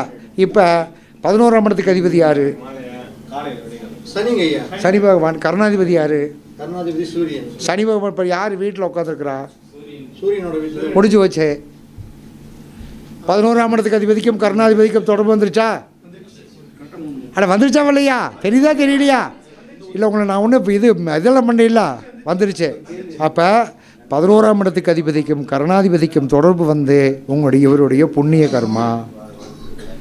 முடக்காதிபதிக்கும் தீசூனியாதிபதிக்கும் இருக்கக்கூடிய கர்மா பாவ கர்மா. அவர் கேள்வி என்ன கேள்வி கேட்க போகிறார் நான் சொல்கிறேன். இப்போ நான் சொல்லுங்கள், இருங்க வரேன். அப்பாவோட சொத்துலையும் இருக்க முடியல, அம்மாவோட சொத்துல இருக்க முடியல, தனிப்பட்ட முறையில் இருக்கிறேன். சொத்தால பிரச்சனை இருக்குது, அது என்ன நமக்கு வாய்ப்பு இருக்கா? ஐயா, உங்களுக்கு 4ஆம் இடம் சுகஸ்தானம் பாதிக்கப்பட்டிருக்கு. உங்களுடைய பிரச்சனையே வந்து பார்த்தீங்கன்னா உங்களுடைய பெண்கள் சம்பந்தப்பட்ட உறவுகள் என்று சொல்லக்கூடிய தாய், சகோதரி, மனைவி, பெண் குழந்தைகள் மூலியமாக உங்கள் வாழ்க்கையில் பிரச்சனை. அது சொத்தாக இருந்தாலும் சரி, சுகமாக இருந்தாலும் சரி, வீடாக இருந்தாலும் சரி, வாசலாக இருந்தாலும் சரி, இந்த 4 உறவுகள் மூலியமாகத்தான் உங்கள் வாழ்க்கையில் கடுமையாக பாதிக்கப்படணும். தாயார் இருக்கிறாங்களா இல்லையா? எப்படி இருக்கிறாங்க? உங்களுக்கு உங்கள் தாயாருக்கு அண்டர்ஸ்டாண்ட் தனியாக இருந்துட்டு போகிறாங்க, ஒன்றா இருந்துட்டு போங்க. இங்கே அவங்களுக்கு உங்களுக்கு அண்டர்ஸ்டாண்டிங் எப்படி? அட விடுங்க சாமி, இதை முதல்ல கேட்டுக்கலாம். அவங்களுக்கு அண்டர்ஸ்டாண்டிங் எப்படி? வாங்க சாமி, ஏன் சாமி பயந்துங்க? என்னை பார்த்தா பயப்படுறீங்களே. சரி, கூட படுத்தவங்க எத்தனை பேர்? நீங்கள் மட்டும்தான். திருமண வாழ்க்கை நான் விரும்பிய வாழ்க்கை உட்காந்துட்டேன். அவர் விரும்பி இருக்கிறாரு. ரைட்டா? அப்பா முறையில் சொத்துக்கு இருக்குல்ல, அம்மா ஒரு சொத்துல இருக்குல்ல, தனிப்பட்ட நாங்கள் மாமியார் இருந்துட்டு. Right, okay. இப்போ வந்து பார்த்தீங்கன்னா உங்களுக்கு சந்திர தோஷம் இருக்குது, மன ரீதியாக பாதிக்கப்படணும். உங்களுக்கு 2015 2015 16 17 இந்த காலகட்டத்தில் ஒரு மிகப்பெரிய பிரச்சனை இருந்துச்சா? 2014 ஸ்டேஷனில் போயிருந்தேன். சரி, இது எதை வச்சு பார்த்தோம்? அது சிம்பிள். முடக்கை குறிகாட்டக்கூடிய நட்சத்திரத்துக்கு கோச்சார சனி பகவான் எப்பப்போ பயணிக்கிறானோ அப்பப்போ நம்ம ஊழ்வினை கருமா தப்பாமல் நடக்கும். அதில் ஒன்றும் மாற்றமே இல்லை, நிச்சயமாக மாற்றமே இல்லை. ஏன்னு கேட்டிங்கன்னா அவருக்கு சூரிய பகவான் ரோகில் நிற்கிறதுனால வந்து பூச நட்சத்திரத்தை இண்டிகேட் ஸ்டாரிங் கொடுக்குதே. அது வந்து அனுஷம் உத்திரட்டாதி நட்சத்திரத்தில் போகும்போதெல்லாம் அதனுடைய வேலையை செய்ய. இதுக்கு முன்னாடி 2002 கடுமையாக பாதிக்கப்பட்டிருப்பார். இந்த காலகட்டத்தில் 10 வருஷத்தை இவர் லூஸில் விட்டுட்டு 10ஆவது வருஷம் இறுக்கி பிடிச்சிக்கிட்டு நறுக்குன்னு 4ஆம் இடம் சுகஸ்தானம் பாதிக்கப்பட மன ரீதியாக பாதிக்கப்பட்டிருக்கிறாரு. இன்றைக்கு வரைக்கும் இவருடைய வாழ்க்கையில் எந்த விதமான முன்னேற்றங்களும் செய்ய முடியாமல் தான் இருப்பார். வயசு தெரியுங்க சாமி? 79 பிறந்திருக்கிறீங்களா? Right, okay. கொடுமுடி நம்ம பவானி சங்கமேஸ்வரர் கோயில் இருக்குல்ல, அங்கே போய் வந்து பார்த்திங்கன்னா சங்கமேஸ்வரரையும் பெருமாளையும் போய் தரிசனம் பண்ணிட்டா வாங்க. சந்திரன் நிற்கக்கூடிய நட்சத்திரத்துக்கு, சுவாதி நட்சத்திரத்துக்கு. சரியா? ரைட்டு. இவருக்கு எந்தெந்த காலகட்டத்தில் பாதிக்கப்பட்டாருன்னு நம்ம தெளிவாக ஒவ்வொரு திசைகளையும் ஒவ்வொரு புத்திகளையும் நம்ம கண்டுபிடிச்சிடலாம். நம்ம திசை புத்திகளை பற்றி நிறையா வாக்குவாதங்கள்லாம் பண்ணியிருப்போம். ஒரு திசாநாதன், அதாவது கிரகங்கள் வந்து பார்த்திங்கன்னா சூரியன், சந்திரன், செவ்வாய், இப்படி 9 நவக்கோள்களும் எப்பொழுது தன்னுடைய ஊழ்வினை கருமாவை எந்த புத்திகள் செய்யும் சொன்னால் இந்த 6ஆம் இடத்துக்கு உண்டான புத்தி, 8ஆம் இடத்துக்கு உண்டான புத்தி, 12ஆம் இடத்துக்கு உண்டான புத்தி எல்லாம் கிடையாது. இந்த கிரகங்கள்லாம் உங்களுக்கு பாதகத்தை செய்யும் சொல்கிறதெல்லாம் வேலை இல்லை. ஆனால் மொத்தத்தில் என்ன கேட்டீங்கன்னா ஒவ்வொரு கிரகங்களும் தான் நிற்கக்கூடிய நட்சத்திரத்திற்கு முன்னோக்கி பின்னோக்கின்னு ஒரு கணக்கு கிரக வரிசைகள் இருக்குது. அதனுடைய வரிசையினுடைய அடிப்படையில் தான் புத்திநாதனை வேலை செய்வான். சரியா? யாராவது இப்போ மணி எத்தனாச்சு? மணி எத்தனை? 5ஆச்சா? சரி, ரைட்டு, ஓகே. என்ன பண்ணுறீங்கன்னு கேட்டிங்கன்னா ஒரு ஜாதகத்தை போட்டு திசையில் கிரக பாதசாரி வரிசை போடுங்க. அதில் எந்தெந்த புத்தி எப்போ எந்தெந்த புத்தின்னு மட்டும் சொல்கிற அந்த வருஷத்தை மட்டும் சொல்லுங்கள். சம்மந்தப்பட்டு அந்த ஜாதகம் டேய் வாடா சாமி. இப்போ அவர் கேட்டது என்னென்னா ஒரு விஷயம். இப்போ இருக்கு 4ஆம் பாவம் முடக்கு சாமி. இப்போ நடக்கக்கூடிய புத்தி சூரிய புத்தி. சூரியன் நிற்கக்கூடிய நட்சத்திரம் அவருக்கு ரோகிணி நட்சத்திரம் இருக்குது. 4ஆம் பாவத்துக்கு முன்னாடி சங்கமேஸ்வரர் கோயில், பவானி கோயிலுக்கு போயிட்டு 28/3/2024 முடியுது சாமி. முடியட்டா? உங்கள் அப்பா எப்படி இறந்தார்? ஏன் சாமி நான் உனக்கு வயசு எத்தனை 79 போகிறதுக்கு எனக்கு 60 வயசாக போகுது, நான் அந்த கத்துற வாயை திறக்க மாட்டேங்கிறீங்களே சாமி. ரொம்ப அதாவது கடுமையாக பாதிக்கப்பட்டு இறந்துருக்கு. ரைட், ஓகே, சரி. இதெல்லாம் ஒரு கணக்கு இருக்குது. குரு பகவானை மட்டும் நல்லவன் மட்டும் நினச்சிடாதீங்க தயவுசெய்து. நம்ம சொல்லுவோம் குரு பார்க்க கோடி நன்மை, குரு பார்க்க கோடி நன்மைன்னு சொல்லுவோம். குரு பகவான் வந்து சைலண்ட் கில்லர். ரிஷப லக்கணம், மிதன லக்கணம், கன்னி லக்கணம், துலாம் லக்கணத்துக்காரவங்களுக்கு குரு பகவான் மட்டும் நல்ல இடத்துல போய் நின்றுட்டான்னு வச்சுக்கிறேங்க. அவன் எந்த இடத்துல நிற்கிறானோ அந்த பாவகத்தை வச்சு சுத்தமாக படிச்சிருவான். வாழ்க்கையில் பிறந்த காலகட்டம் வரைக்கும் கடைசி வரைக்கும் அந்த பாவகத்துக்கு உண்டான விஷயத்தை கொடுத்து கெடுத்துருவான். யாருக்காவது ரிஷப லக்கணம், மிதன லக்கணம், கன்னி குரு எங்கே இருக்கிறான்? கன்னியா லக்கணம். தொழிலில் இன்றைக்கி வரைக்கும் ஒரு நிலை இல்லாமல் தொழிலை பிடிச்சிக்கிட்டு தொழில் உட்காந்து ஒரு ஸ்டாண்டர்டாக தொழில் பண்ண முடியாமல் வருமானத்துக்காண்டி ஓடிட்டே இருப்பீங்களே சாமி. உட்காருங்க, அவ்வளோதான். அதுதான் இதுதான் அந்த குரு பண்ணுற சேட்டை. அது அடுத்து ரிஷப லக்கணம். குரு எங்கே இருக்கிறாங்க? கன்னியா லக்கணத்தில் இருக்கிறான். குழந்தைகளால் சார் வாழ்க்கையில் ரொம்ப கஷ்டப்பட்டுருப்பீங்க சார், பூர்வ புண்ணியத்தினாலையும் கஷ்டப்பட்டுருப்பீங்க. ரைட், அடுத்து மீனத்தில் என்ன லக்கணம்? கன்னி லக்கணம். திருமணம் ஆயிடுச்சா? ஆயிடுச்சா? திருமணம் ஆயிடுச்சா? இல்லை. திருமண வாழ்க்கை எப்படி இருக்கு? குழந்தை குட்டியா? லேட் மேரேஜா? ரைட், ஓகே, சரி. இல்லைங்க இல்லைங்க. ரிஷபம், மிதுனம், கன்னி, துலாம் லக்கணத்துக்காரவங்களுக்கு தயவு செய்து இது என்னுடைய அனுபவம். குரு பகவான் மட்டும் நல்ல இடத்துல கேந்திர திரிகோணத்தில் நிற்கிட்டான்னு மட்டும் நினச்சிங்கன்னு வச்சுக்கிறீங்களேன், நம்ம வந்து பார்த்திங்கன்னா ஜோதிடரே அல்ல. தயவுசெய்து இதெல்லாம் வந்து அனுபவம். நீங்கள் அதாவது எந்த பாவகத்தில் போய் லக்கணத்துக்கு எத்தனாம் பாவகத்தில் சுபத்தன்மை வாய்ந்த பாவகத்தில் போய் உட்காந்துட்டானோ அந்த பாவகத்தை அப்படியே செதுக்கி எடுத்துடுவான். வச்சு கண்ணுக்கு முன்னாடி வச்சு கண்ணு மூடி மட்டும் விட்டு போட்டு மற்ற எல்லாம் உரிச்சு எடுத்துடுவான். அந்த அளவுக்கு என்ன கேட்டால் குரு பகவான். இப்போ ஏன் குரு பகவான் சொல்கிறீங்கன்னா, எல்லா கிரகமும் தான் இடத்துல இருந்து சூரிய பகவான் தன்னுடைய இடத்துல இருந்து எத்தனாம் இடத்துல உச்சமாகிறாரு? சூரிய பகவான் தன்னுடைய இடத்துல இருந்து தன்னுடைய சொந்த வீட்டிலேருந்து எத்தனாம் இடத்துல உச்சமாகிறாரு? Right, okay. சந்திர பகவான் தன்னுடைய பாவகத்திலேருந்து எத்தனாம் பாவகத்தில் உச்சமாகிறாரு? 11.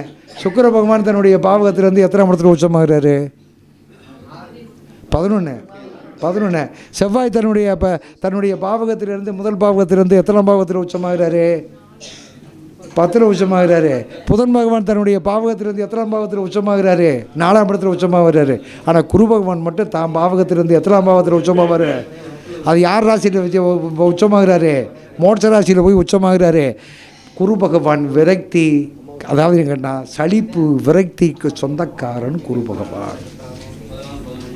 குரு பகவானை எப்பொழுது நாம் வந்து பார்த்திங்கன்னா சிறப்பான முறையில் நம்ம எடுக்கணும் அப்படி சொல்ல, குரு பகவான் எப்பொழுது வேலை செய்வான்னு சொல்லி கேட்டிங்கன்னா, அஷ்டவர்க்க கடிதத்தில் ஒரு கால நிர்ணயத்தை செய்யும் பொழுது அந்த கால நிர்ணயத்தில் வந்து பார்த்திங்கன்னா நீங்கள் எல்லாம் அஷ்டவர்க்கத்தில் ஒரு திருமணம் எப்பொழுது நடக்கும், ஒரு தொழில் எப்பொழுது பண்ணலாம், ஒரு குழந்தை எப்பொழுது பிறக்கும், ஒரு கரு எப்பொழுது உருவாகும், ஒரு மனிதனுடைய ஜன ஜாதகத்தில் நன்மை தீமை தாய் தகப்பன் அந்த சம்மந்தப்பட்ட ஜாதகத்தை எல்லாத்தையும் தெரிவதற்கு அஷ்டவர்க்க கடிதத்தில் அந்த கணிதத்தில் மட்டும் கிரக பிண்டம் ராசி பிண்டம் போட்டு சோத்தி பிண்டம் போட்டு அதை வந்து 27 வகுத்து மீதி இருக்கக்கூடிய கணக்குகளில் அதெல்லாம் வந்து பார்த்திங்கன்னா உங்களுக்கு இன்றைக்கி எல்லாம் அஷ்டவர்க்கம் படிச்சிருப்பாங்க சில பேர்.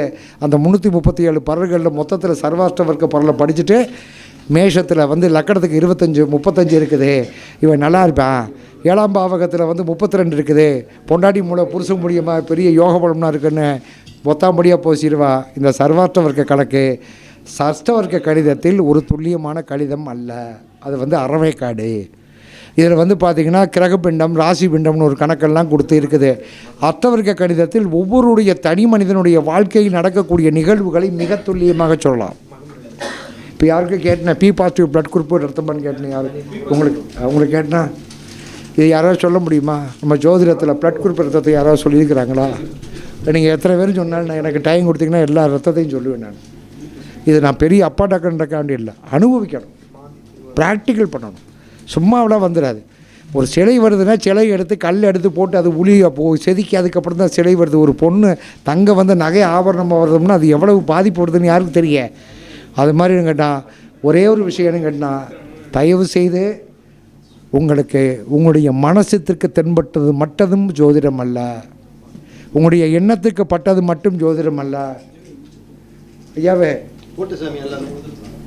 கிரக தசாபதி போட்டிங்களா? போட்டுங்க. ராகு திசை இப்போ ராகு திசை சனி புத்தி. Right, okay. பிறந்த காலகட்டத்திலேருந்து போடுங்க. திசை என்னென்ன திசை ஓடிச்சுன்னு சொல்லுங்கள். சரி, இப்போ என்ன பண்ணுறீங்க, இந்த ஜாதகத்தை எழுதுங்க. ஓகேங்களா? உங்களுக்கு ஒரு ப்ராக்டிஸ். இந்த ப்ராக்டிஸுக்கு மணியண்ணன் சொன்ன மாதிரி இன்றைக்கி நீங்கள் படிச்சுட்டு போனீங்கன்னா நாளைக்கு காலையில் உங்களுக்கு உபயோகிக்கிற மாதிரி ஒரு டிப்ஸு இப்போ பூரா எழுதுங்க. இந்த தசாபுத்தியில் என்னென்ன தசாபுத்தி இருக்குன்றதை கரெக்டாக பார்த்து எந்தெந்த பாதிப்பு எந்தெந்த வருஷம் என்ன சமயம் நம்ம சொல்ல வந்தீங்களா? லக்கணத்திலே குரு இருந்தால் அப்புறம் அப்படி இல்லை, அவங்களே அவங்களுக்கு ப்ராப்ளம் ஆகிக்கிடுவாங்க. போனோம். ஓகேங்களா? இப்போ ஒரு தசாபுத்தி எந்த காலகட்டத்தில் பாதிப்பை தரும்ன்றதை ஒரு சூட்சுமமான என்னுடைய 25 வருட அனுபவம், என்னுடைய முன்னோர்கள் எனக்கு கொடுத்துட்டு போனது. இதுவரைக்கும் அனுபவ ரீதியாக 99.9% என்னுடைய வாழ்க்கையில் நடக்கக்கூடிய விஷயங்கள். சரியா?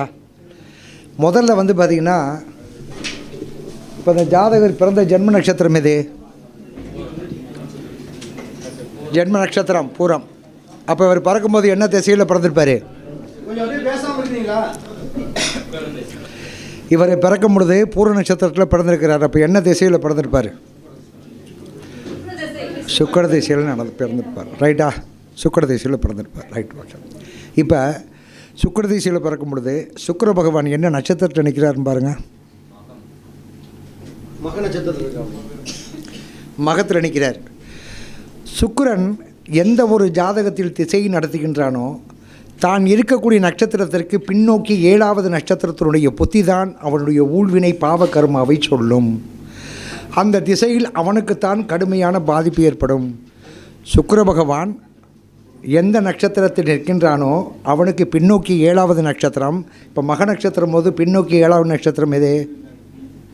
மகம் 1, ஆயில்யம் 2, பூசம் 3, புனர்பூசம் 4, திருவாதிரை 5, மிருகசீஷம் 6, ரோகிணி 7. அப்போ இவருக்கு சுக்கிர திசையில் ரோகிணி இது சந்திர புத்தி எப்பொழுது வந்ததுன்னு பாருங்கள். இவர் பிறக்கிறதுக்கு முன்னாடியே வந்துட்டு போயிருக்கோம். ஏன்னா அவர் கடைசி 6 வயசு 3 மாதத்தில் பிறந்திருக்கிறாரு. சரியா? அப்போ சுக்கிர திசை இந்த ஜாதகத்திற்கு எந்த விதமான பாதிப்பையும் தரவில்லை, கேஷுவலாக போயிடுச்சு. சுக்கிர திசையில் சந்திர புத்தி, சுக்கிரன் பூரத்தில் நிற்கிறாரு, பின்னோக்கி 7வது நட்சத்திரம் ரோகிணி. இருங்க வரேன், எல்லாத்துக்கும் போட தெரியுதா? தெரியுது. அப்போ ரோகிணி நட்சத்திரம்ன போது இவர் சுக்கிரன் 6 வருஷத்தில் இப்போ இருக்கிறார். அப்போ சுக்கிர திசையில் சுக்கிர புத்தி, சூரிய புத்தி, சந்திர புத்தி போயிடுச்சு, பிறக்கும் பொழுதே போயிடுச்சு. சரியா? கர்ப்பத்திலே கற்பச்செல்லிருப்பிலே மாதா கற்பச்செல்லிருப்பிலே போயிடுச்சு. சரியா? சரி, அதுக்கடுத்து சூரிய திசை. சூரியன் எங்கே நிற்கிறாரு? மகத்தில் நிற்கிறாரு. சூரியன் தான் முதல்ல வந்து சொன்னேன், சுக்கிரனுக்கு பின்னோக்கி 7வது நட்சத்திரத்தில் இருக்கக்கூடிய அந்த கிரகநாதன் தான் அந்த திசையில் கடுமையான பாதிப்பை தருவான். நான் கடைசியில் இந்த அழிச்சிட்டு கூட சொல்கிறேன். இப்போ சூரியனுக்கு தான் என்ற நட்சத்திரத்திற்கு முன்னோக்கி 12வது நட்சத்திரம் எது? மக நட்சத்திரத்துக்கு 12வது நட்சத்திரம் சூரியனுடைய நட்சத்திரமே வரும். மகத்துக்கு முன்னோக்கி 12வது நட்சத்திரம் எது? உத்திராடம் வருதா? அப்போ சூரிய திசை சூரிய புத்தி எப்போ வந்துச்சுன்னு பாருங்கள். அந்த ஜாதகத்துக்கு எந்த வருஷம் வந்துச்சுன்னு பாருங்கள். 6/3/1994 சரி, சூரிய திசையில் சூரிய புத்தி 94லேருந்து 2000 வரைக்கும் வந்திருக்கு. 94லேருந்து சூரிய திசையில் சூரிய புத்தி 6x6 ரைட்டு. அப்போ 6x6 நம்ம புத்தியை பெருக்கி வைக்கிறதுக்கு 6ஐயும் பெருக்கணும். எவ்வளோ வரும்? 36. அப்போ 3 மாதம் 18 நாள் கணக்கு சூரிய புத்தி. அந்த 3 மாதம் 18 நாளில் 1994 3வது மாதத்துலேருந்து 7வது மாதத்துக்குள்ளே இவருக்கு கோச்சார சனி எங்கே பயணிச்சான்னு பாருங்கள். கோச்சார சனி பகவான் கும்பத்தில் பயணிச்சிருக்கிறானா? கோச்சார சனி கும்பத்தில் தான் பயணிச்சிருப்பான். அது கவலையப்படாதீங்க. சரி, யார் கொடுத்தது ஜாதகம்? ரைட். சூரிய திசையில் சூரிய புத்தி. உட்காருங்க சாமி, உட்காருங்க. தெரியல, அப்போ சிறு வயசு. சரியா? இவருக்கு சூரியன் எங்கே இருக்கிறாரு? மகத்தில் நிற்கிறாரு. லக்னாதிபதியை கெட்டு போயிட்டான். செவ்வாய் எங்கே இருக்கிறா? 3ஆம் இடத்துல இருக்கிறானா? தகப்பனா இருக்காரா? இருக்கிறாரு. இன்னும் இருக்கிறாரு. Right, okay. பூர்வீக சொத்துக்கள் இருந்ததா? பூரா அழிஞ்சிருச்சா? இருக்குது. பயன்பாட்டுக்கு வருதா? அதில் தான் இருக்கிறீங்க. எல்லாம் பயன்பாட்டுக்கு வருது. எல்லாம் எவ்வளோ இருக்கு பூமி? சரி ரைட் ஓகே. கூட பிறந்தவங்க எத்தனை பேர்? அவங்க வாழ்க்கை எப்படி இருக்குது? இல்லையா? போடுப்பா.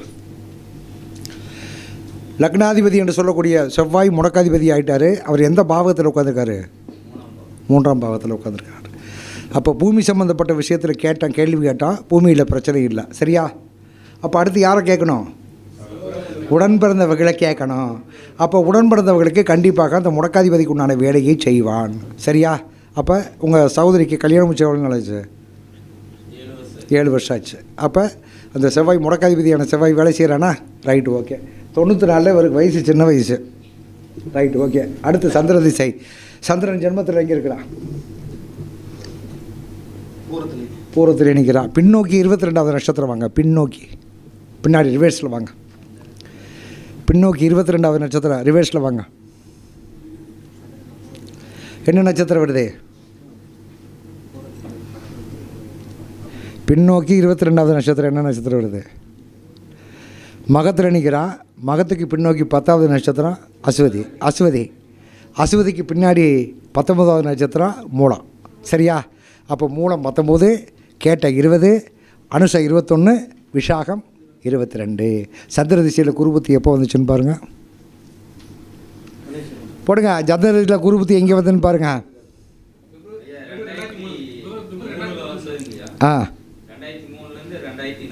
2003 to 2004 என்ன நடந்துச்சு? சாமி? 2003 to 2004. சரி. வேறு எந்த விதமான அதாவது மனசில் நினச்சி பார்க்குற மாதிரி எதுவுமே இல்லை, நடக்கலை இல்லை. விபத்துக்கள் உங்கள் குடும்பத்துக்கு வீடு கட்டினீங்க ரைட்டு. வீட்டுக்கு கடன் வாங்கி வீட்டுனால பிரச்சனை இருந்ததா? பிரச்சனை போச்சுல்ல. இடத்த விற்றுட்டீங்களா? போச்சுல்ல. வைக்கக்கூடாதுல. யோகம்னா என்ன அர்த்தம்?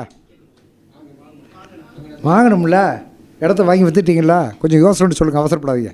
நீங்கள் சொல்லக்கூடிய ரிசல்ட்டில் தான் விற்றுட்டீங்கள அந்த காலகட்டத்தில் விற்பீங்க. அடுத்து ராகு திசை வாங்க. செவ்வாய் திசை. செவ்வாய் எங்கே நிற்கிறான்?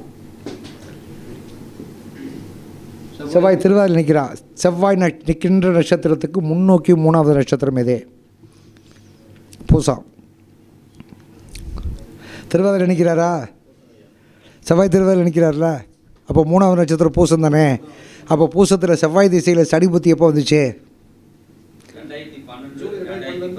Right okay. சொல்லுங்கள். அப்போ 2012 to 13 என்ன நடந்துச்சு?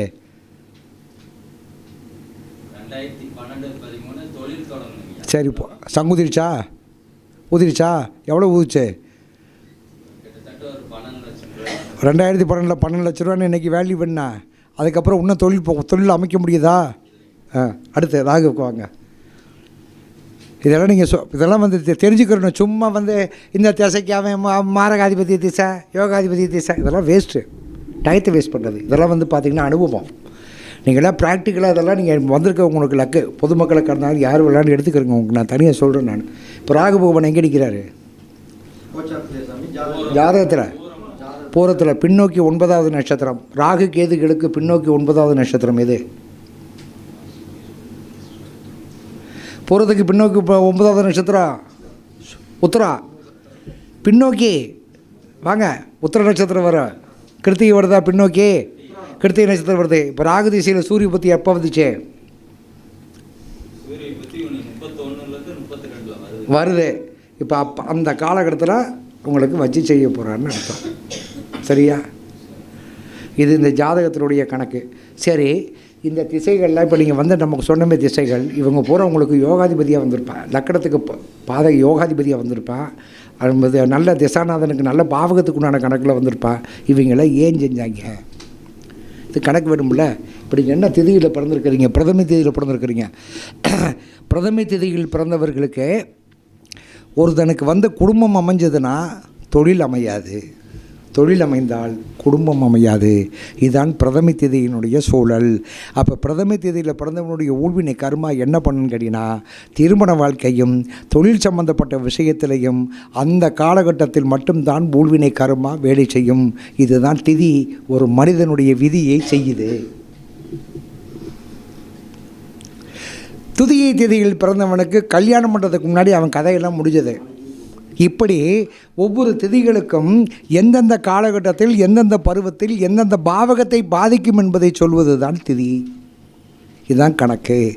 அப்போ இந்த 11ஆம் பாவகத்துக்கு ஒரு காரியங்கள் நடக்குன்னு வச்சுக்கிறோங்க. சரி, உங்களுக்கு இப்போ எந்த காலகட்டத்தில் சுப காரியங்கள் ஏதாவது சுபமாக ஒன்று பண்ணியிருப்பீங்கல்ல, கஷ்டமே பட்டுக்கிட்டீங்க இல்லைங்களா, சுபம் ஒன்று பண்ணியிருப்பீங்கல்ல.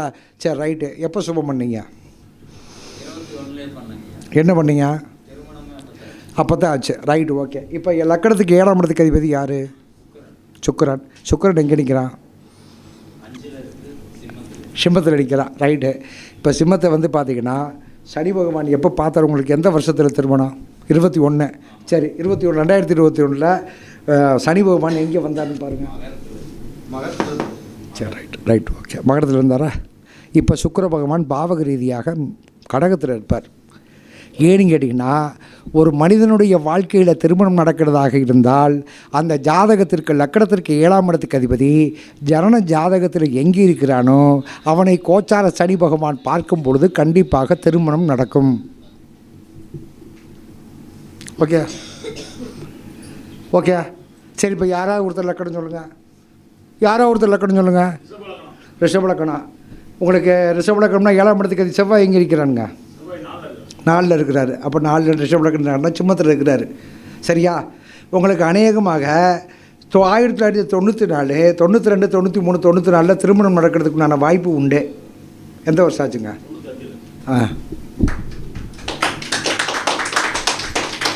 சரியா? Very simple logic. 7ஆம் இடத்துக்கு அதிபதி திருமண காலகட்டங்களில் 7ஆம் இடத்துக்கு அதிபதி ஜனன ஜாதகத்தில் எங்கே இருக்கிறானோ, இதை நான் 2-3 வீடியோவில் சொல்லிவிட்டு நீ கொஞ்சம் தெளிவாக சொல்கிறேன். நான் அது மேலோட்டமாக சொன்னேன். கோச்சார சனி பகவான், நம்ம சனியை பார்த்து பயந்துக்கிட்டு இருக்கேன். சனி பகவான் தான் கர்மகாரகன், ஆயுள்காரகன், ஜீவனகாரகன். யாராவது இப்போ சமீபத்தில் வீடு வாசல் கட்டியிருக்கிறீங்களா? கட்டியிருக்கிறீங்க. ரைட்டு. உங்களுக்கு என்ன லக்கணம்? கன்னி லக்கணம். லக்கணத்துக்கு 4ஆம் இடம் புதனை. சரியா? கன்னி லக்கணத்துக்கு 4ஆம் இடம் குரு பகவான் உங்களுக்கு எங்கே நிற்கிறாரு? மிதுனத்தில் உட்காந்துக்காரா? அப்போ மிதுனத்தில் எப்போ அவர் வீடு கட்ட ஆரம்பிச்சிருப்பாருங்க அப்படின்னா, மிதுனத்தில் குரு பகவான் இருக்கார். தனுசு ராசி மண்டலத்தில் சனி பகவான் எப்போ வந்தார்? 2018 19 20 காலகட்டத்தில் வந்தார்ல, அந்த காலகட்டத்தில் அவர் வீட்டு வேலை ஆரம்பித்து செஞ்சு முடிச்சிருப்பார். சரியா? சரியா? இவ்வளோதான். சும்மா போட்டு மண்டையை போட்டுலாம் குழப்பிக்கிட்டு இருக்கலாம் வேண்டாம். Very simple. ஒரு மனிதன் தொழில் செய்கிறான்னா தொழிலுக்கு உண்டான காரக கிரகங்களில் வந்து எந்த காலகட்டத்தில் எந்த ராசி மண்டலத்தில் எந்த பாவகிரகங்கள் சொல்லும்போது பொதுவாக தொழில் பண்ணக்கூடாது. அந்த ஜாதகருக்கு எப்போ தொழில் பண்ணணும், அவருடைய திதிக்கும் அவருடைய நாமயோகத்திற்கும் நான் கணக்கு என்னன்னு பார்க்கணும். இப்போ இவருடைய ஜாதகத்தில் யோகி யார்? சிவநாம யோகத்தில் இருக்கிறார். சிவநாம யோகம். இவருக்கு யோகி யார் தெரியுமா? புதன் பகவான். புதன் பகவான் யார் தெரியுமா? கலைகள் 64 கலைகளுக்கும் அதிபதி தான் அவன்தான். கலைகளில் வந்து பார்த்திங்கன்னா ஞானத்தன்மை அது சம்மந்தப்பட்ட விஷயத்திற்கு உண்டான அனைத்து கலைகள்லையும் அதிபதி அவன் தான். அடுத்தவங்களுக்கு அறிவுரை சொல்வது, வழிகாட்டுவது, அறிவுரையான சமாச்சாரங்கள் வழிகாட்டு சம்மந்தப்பட்ட விஷயத்தோடு தொடர்பு கொடுப்பது, அப்படி சம்மந்தப்பட்ட விஷயத்தில் தான் இவர் வந்து ஜீவனம் இருக்குதே. அப்போ புதன் பகவான்ற போது இவர் செய்யக்கூடிய தொழில் எதன் மூலியமாக எடுத்து சொன்னால் அவர் இப்போ புதன் செய்ப்பார். இவரே புதனுடைய காரகத்துவம் என்ன? வாத்தியார் வேலைக்கு போகணும், வழிகாட்டுதல் பண்ணணும், ஆடிட்டிங் பண்ணணும். இப்போ புக்கே அவர் பண்ணுறாரா? ஜோசிய புக்கு பண்ணுறாரா? பண்ணுறாருல. இப்போ அவருக்கு ஜோதிடம் என்பது குருவோடு சேர்ந்தது. இப்போ அவர் ஜாதகத்தில் குருவுக்கும் புதனுக்கும் சம்மந்தம் இருக்கான்னு பாருங்கள். சம்மந்தம் இருக்கான்னு பாருங்கள். இருக்குல்ல. இதுதான் இந்த ஜாதகத்தில் இருக்கக்கூடிய யோகாதிபதி. இதை அவர் விட்டு துரத்தி விட்டாலும் போக மாட்டார்.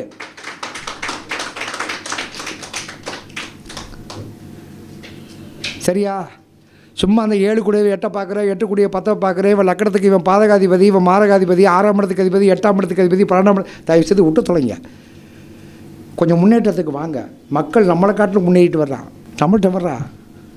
நவாம்சத்தில் ஒரு ஜாதகத்தில் கிரக பாதசாரங்கள் திசாபுத்தியில் வந்து பார்த்திங்கன்னா பிறக்கும் பொழுது ஜனன காலகட்டத்தில் அவங்க நவாம்சத்தை பற்றி சொன்னாங்க. சூப்பராக சொன்னாங்க. இன்னொரு டிப்ஸை சொல்கிறேன் நான்.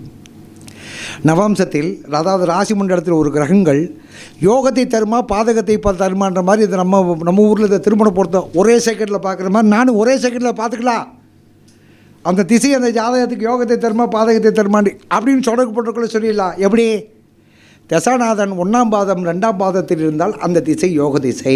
ஏன்னு கேட்டிங்கன்னா நவாம்சத்தில் 1ஆம் பாதத்தில் 2ஆம் பாதத்தில் இருந்தால் அக்னி ராசியிலேயே அந்த கிரகம் நிலத்தத்துவத்தில் போய் உட்காந்துருப்பா.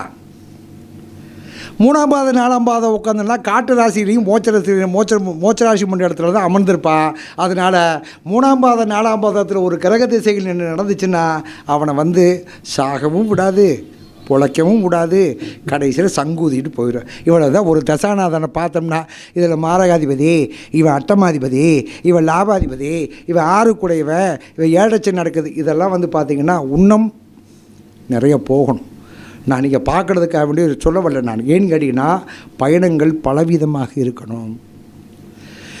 கிட்டத்தட்ட 120 வருஷங்களுக்கு முன்னால் திதிகள் நம்ம பூரா அந்த நட்சத்திரத்தையும் அந்த அடுத்து வரக்கூடிய நாளை வச்சுக்கிட்டு தான் இன்னும் நமக்கு பராசர மெத்தடில் நம்ம இன்னும் ஜாதகத்தை பார்த்துக்கிட்டு இருக்கிறோம். அதுக்கப்புறம் நம்ம போகவே இல்லை. பஞ்சபூத இயக்கங்களில் ஒரு மனிதனுடைய வாழ்க்கையில் பஞ்சபூதம் என்று சொல்லக்கூடிய அக்னி, காற்று, நீர், நிலம், நெருப்பு, ஆகாயம் சம்மந்தப்பட்ட விஷயத்திற்கு உண்டான தொடர்புகளில் தான் ஒரு மனிதனுடைய பிரபஞ்சம் இயங்குது. அது புல்லாய், புழுவாய், பூண்டாய், மரவாய், பறவையாய், பச்சையாய், பாம்பாய். இது இவனுக்கு என்ன ஜென்மம், என்ன கர்மன்றது நிர்ணயம் பண்ணுறத ஜனன காலகட்டத்தில் இருக்கக்கூடிய சூரியன் என்று சொல்லக்கூடிய ஆத்மகாரகன் தான் நிற்கிறான்.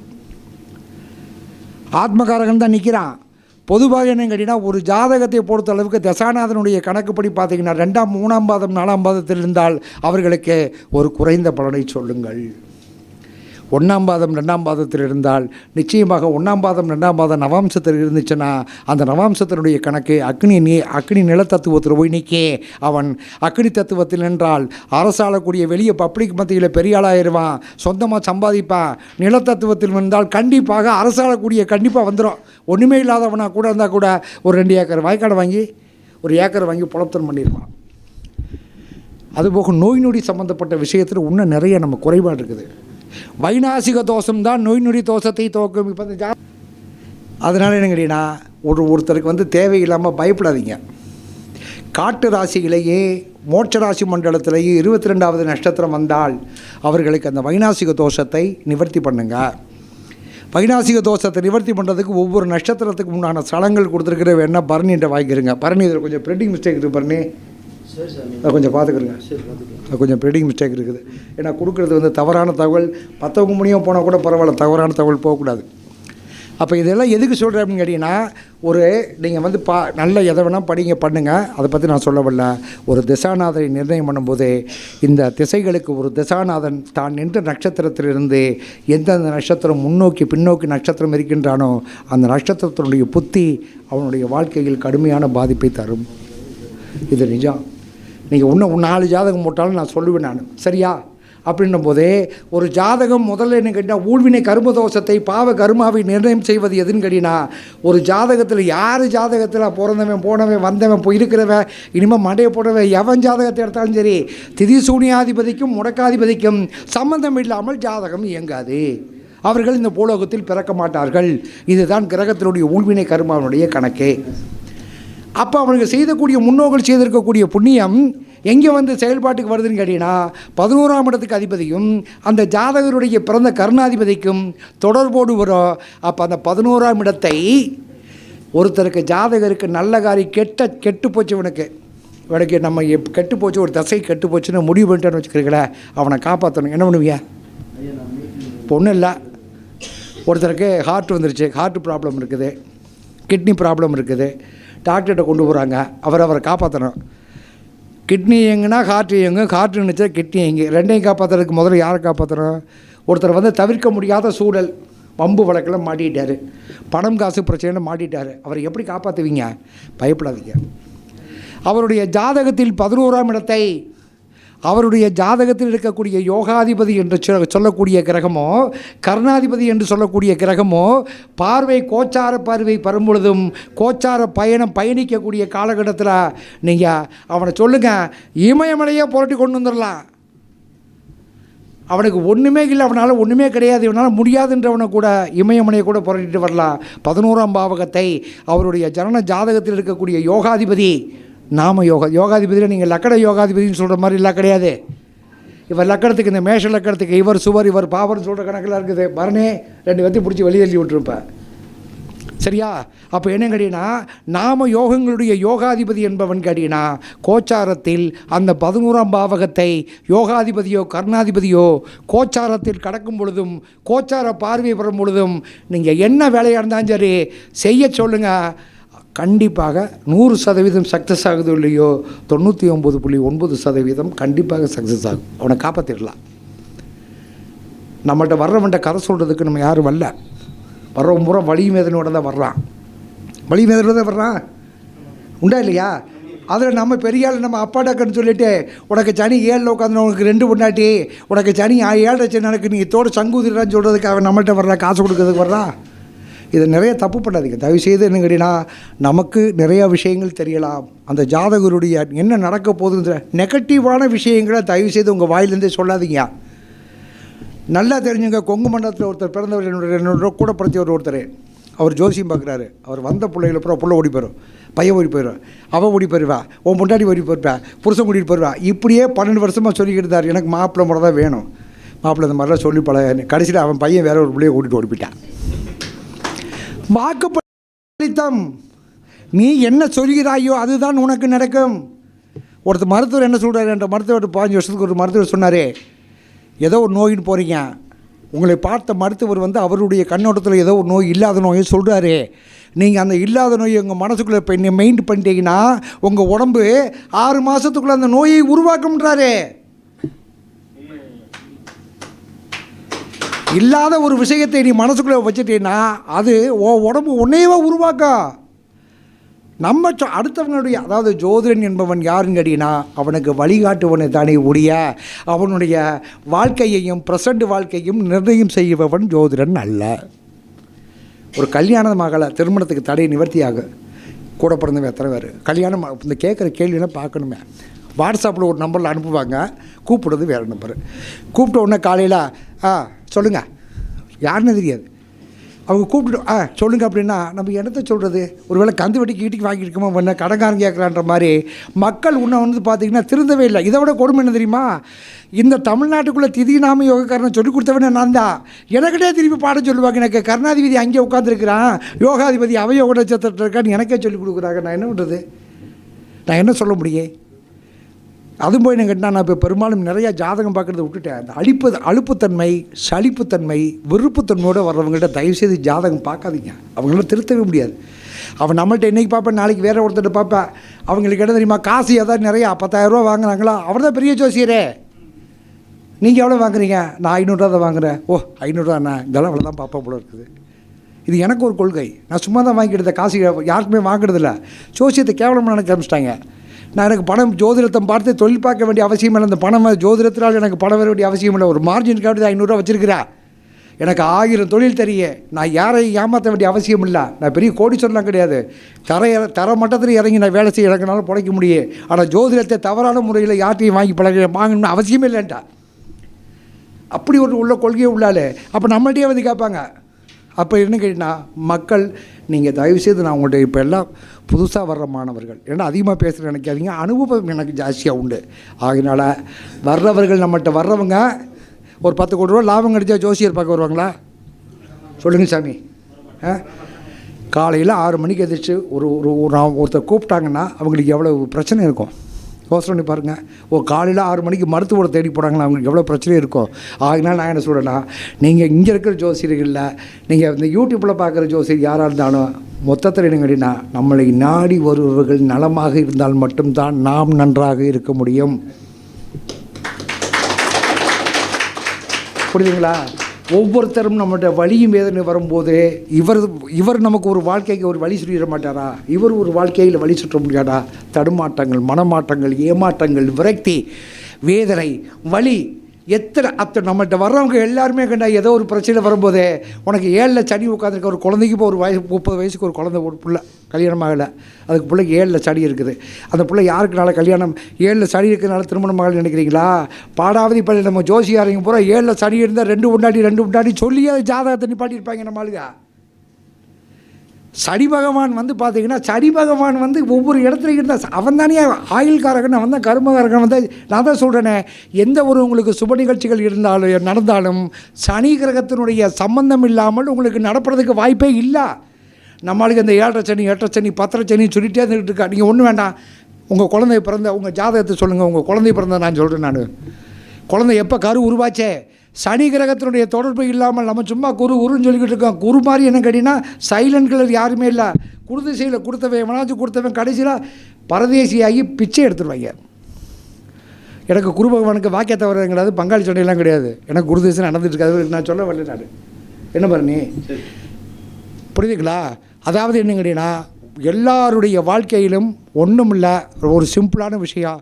எந்த கேள்வி கேட்க வந்தாலும் அந்த படிப்பு சம்மந்தப்பட்ட விஷயத்தை கேட்க வர்றாங்க, எந்த பாவகத்தை எடுப்பீங்க நீங்கள்? நாலு எப்படி சாமி? படிப்பு என்பது வேறு, தொழில் என்பது வேறு. படிப்பு என்பது பார்த்திங்கன்னா கல்வி அறிவுக்கு மட்டும்தான். அந்த படிப்பு அவனுடைய வார்த்தைக்கு மட்டும்தான் பயன்படும். வாக்கு சம்பந்தம் 2ஆம் பாவத்தை எடுத்துக்கிறங்க. ஆரம்ப கல்வி அதாவது என்ன கேட்டிங்கன்னா உங்களுக்கு நடுநிலை கல்வி, உயர்நிலை கல்வி, இந்த கல்வி சம்மந்தப்பட்ட விஷயங்களை 2ஆம் பாவத்தை எடுத்துக்கிறங்க. இந்த 2ஆம் பாவகத்தை எப்பப்போ சனி பகவான் கோச்சாரத்தில் சனி பகவான் பார்க்கின்றானோ பயணிக்கின்றானோ அந்த காலகட்டத்தில் படிக்காத பிள்ளையும் படிக்கும், அவங்க மார்க் வாங்காத பிள்ளைகளும் மார்க் வாங்க. பாருங்கள், எடுத்து பாருங்கள்.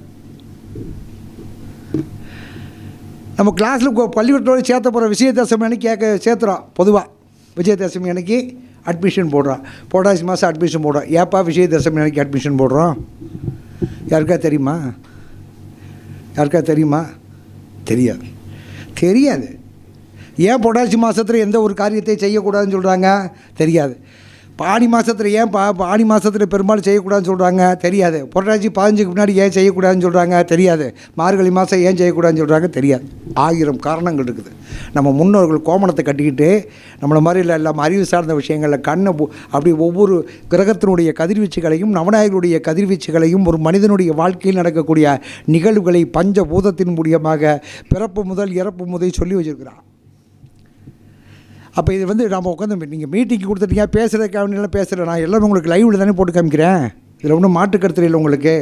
சும்மா இப்போ மைக்கு கிடச்சிருந்தக்கான டுபாக்கர் வெள்ளம் பண்ணுறதில்ல. இதை விட திருமண பொருத்தம் பார்க்கறதில்ல. தயவுசெய்து சூரியன் செவ்வாய் சேர்க்கையை விதவா தோஷம்னு சொல்லிடாதீங்க. இதை அடிக்கும்ப்பா.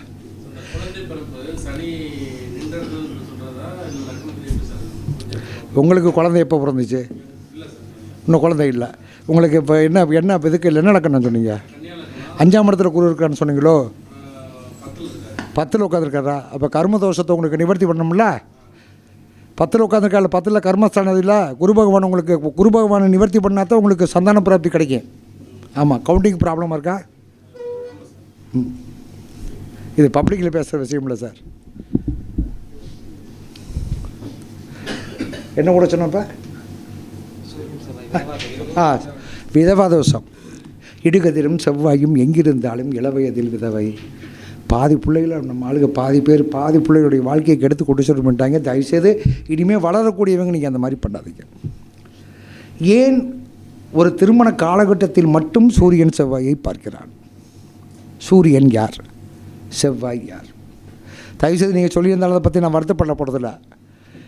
நீங்கள் யார் இருந்தாலும் இப்போ நீங்கள் இப்போ வீடியோவில் பார்க்குறவங்க கூட வருத்தப்பட்டால் கூட பரவாயில்ல. சூரியன் செவ்வாய் சேர்ந்திருந்தால் இது விதவா தோஷம்னு எந்த ஜோசிகாரன் சொன்னாலும் அவன் குடும்பத்துக்கு கண்டிப்பாக அந்த பாவம் போய் சேருவதில் ஒன்றும் மாற்றமே கிடையாது. என்னுடைய கணக்கு இதுதான். சூரியன் செவ்வாய் அப்படின்னு சொல்லும்போதே சூரியன் செவ்வாய் ஏன் என்ன கணக்கில் சொல்கிறோம் அப்படின்னு கேட்டிங்கன்னா கிரகங்களில் பார்த்திங்கன்னா 4 கிரகங்கள் உச்சநீச்சமாகிறது. சரள கடத்தில் 4 கிரகங்கள் உச்சநீச்சமாகும். எந்த கிரகம் சொல்லுங்கள் பார்க்கலாம்? சரத்தில் தான் ஒரு 4 கிரகம் உச்சநீச்சமாகும். சொல்லுங்கள் பார்க்கலாம்.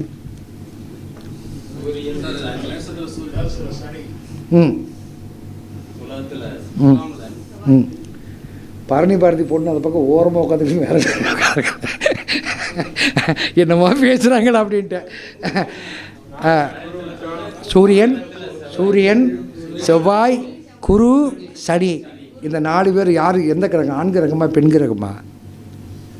சூரியன் செவ்வாய் குரு சனி 4 யார் கிரகம்? ஆண் கிரகம். அப்போ என்ன கேட்டீங்கன்னா இந்த ஆண் கிரகங்கள் ஏன் சரராசி மண்டலத்தில் உச்சநீச்சமாகறாங்க? மற்ற பெண் கிரகங்கள் ஏன் மற்ற ராசியில் உச்சநீச்சமாகுதுன்றத ஜோதிடத்திற்கு ஆய்வுக்கு உட்பட்டது யாரோ அவர்கள் மட்டும்தான் இந்த சூரியன் செவ்வாயும் விதவா தோஷத்தை சரியாக கண்டுபிடிக்க முடியும். ஒன்று. 2வது என்னன்னு கேட்டிங்கன்னா ராசி மண்டலங்களில் எத்தனை ராசி மண்டலம் இருக்குது? 12 இருக்குது. 12ல் 3 ராசி மண்டலத்தில் கிரகங்கள் உச்ச நீச்சமாகலையே. தெரியுமா? ஏன் தெரியுமா உங்களுக்கு? 3 கிரகங்களில் 3 ராசி மண்டலத்தில் கிரகங்கள் உச்ச நீச்சமாகுதா? ஏன் ஆகலை? நம்ம 1000 வியாக்கியானம் பேசுகிறோம்ல. இவன் அங்கே நின்று அப்படி வருது, இவன் ஆயில் நட்சத்திரத்தில் அப்படி சர்ப்பம் தோண்டுது, இது ராகு இருக்குது, கேது இருக்குது, செவ்வாய் தோஷம் இருக்குது, இது விதவா தோஷம் இருக்குது, 7ஆம் இடத்துல சனி இருந்தால் 2 பொண்டாட்டி, 5ல் இருந்தால் குழந்தைகளும் சொல்ல தெரியுதுல்ல. மிதுன ராசி மண்டலத்தில், சிம்ம ராசி மண்டலத்தில், தனுசு ராசி மண்டலத்தில் ஏன் கிரகங்கள் உச்சநீச்சமாகலை? இது தெரிஞ்சால் மட்டும்தான் சாமி இந்த புத்திர சந்தான பிராப்தி சம்மந்தப்பட்ட விஷயத்துக்கு உண்டான கணக்கும் இந்த விதவா தோஷத்துக்கு தெளிவான விட சொல்ல முடியல, சொல்லவே முடியாது. சொல்லுங்கள், எங்கேயாவது படிச்சிருக்கீங்களா? யாராவது சொல்லியிருக்கிறாங்களா? லட்சம் புஸ்தகம்லாம் பார்த்துருக்குறான். பழைய புஸ்தகம், புது புஸ்தகம், இப்போ எழுதுறவங்க, நேற்று எழுதுறவங்க பார்த்துருக்குறீங்க. மிதுனமும் சிம்மமும் தனுசும் ஏன் கடகர இந்த ராசி மண்டலங்களில் ஏன் உச்ச நீச்சம் ஆகலை? தெரியாது. அது தெரிஞ்சால் நம்ம எல்லாரும் பராசரர், அனைவருமே பராசரர். பராசரர் மகரிஷி. அப்போ என்னங்க, நான் இதுக்கெல்லாம் விளக்கம் சொல்கிறதுக்கு எனக்கு டைமில் ஒரு நாளைக்கு தனியாக பரணி வந்து ஒரு நாளைக்கு ஸ்டேஜ் போட்டு காலிலேருந்து பொழுது வரைக்கும் சொன்னதான் உங்களுக்கு சொல்லிக் கொடுக்க முடியும். அது இந்த மாதிரி பரணியெல்லாம் கூப்பிட்டு வச்சு என்னை ஊர் சுற்ற விட்ட அப்படின்னா அடுத்த இருக்க வரமாட்டேன் பரணி. ஆமாம், நீங்கள் லொக்கேஷன் அனுப்பி எனக்கு தகவல் கொடுத்தீங்களா? கொடுக்கலையா? ரைட்டு, விடுங்க, அதெல்லாம் விடுங்க. இன்றைக்கெலாம் வராது, எனக்கு தகவல் வரல. அடுத்த இருக்க சரியான தகவல் என்ன வரமாட்டேன் பார்த்துக்குறேங்க, சொல்லிட்டேன். ரைட்டா? அப்போ என்ன அப்படி சொல்லி கேட்டிங்கன்னா, பொதுவாக சரம் என்று சொல்லக்கூடிய விஷயங்கள் வந்து பார்த்திங்கன்னா, சரத்துக்கு உண்டான கிரகங்கள் என்னென்ன ராசி மண்டலம்னு சொல்லுங்கள் பார்க்கலாம். சரத்துக்கு உண்டான கிரகங்கள் என்னென்ன ராசி மண்டலங்கள்? என்ன தத்துவத்தை அடிப்படையாக கொண்டதே? நெருப்பு தத்துவமும் நிலத்தத்துவத்துக்கு அடிப்படை தான் சரம். அந்த சரத்தில் தான் சூரியன், செவ்வாய், குரு, சனி 4 பேரும் உச்சம் நீச்சம் ஆவாங்க. அப்போ காட்டு ராசிக்கும் மோட்ச ராசிக்கும் என்ன சமாச்சாரம் அப்படின்னு கேட்டால், இந்த கிரகங்கள் எதனோடு தொடர்புபடுத்தி வருது, எதனோடு தொடர்புபடுத்தி இது வருதுன்னு கணக்கு போட்டு பார்க்கும்போதே உங்களுக்கு ஒரு உச்சம் பெற்ற செவ்வாய், உச்சம் பெற்ற சூரியனை பார்த்தால் மட்டும்தான் அந்த பெண்ணுக்கு விதவா தோஷம். உச்சம் பெற்ற செவ்வாய் எங்கே செவ்வாய் இருப்பார்? உச்சம் பெற்ற சூரியன் எங்கே இருப்பார்? அப்போ உச்சம் பெற்ற செவ்வாய் 4ஆம் பார்வையாக உக்கிர பார்வையுடன் உச்சம் பெற்ற சூரியனை பார்த்தால் மட்டும்தான் விதவா தோஷமே ஒழிய சூரியனும் செவ்வாயும் சேர்ந்தால் விதவா தோஷம் அல்ல. அது மாதிரி நீச்சம் பெற்ற சூரியன் கடகராசி மண்டலத்துலேருந்து 4ஆம் இடத்துல வந்து செவ்வாய் கடகத்தில் இருந்தானா செவ்வாய் நீச்சமா? 4ஆம் பார்வையாக துலாம் ராசி மண்டலத்தில் சூரியன் இருந்தால் நீச்சமா?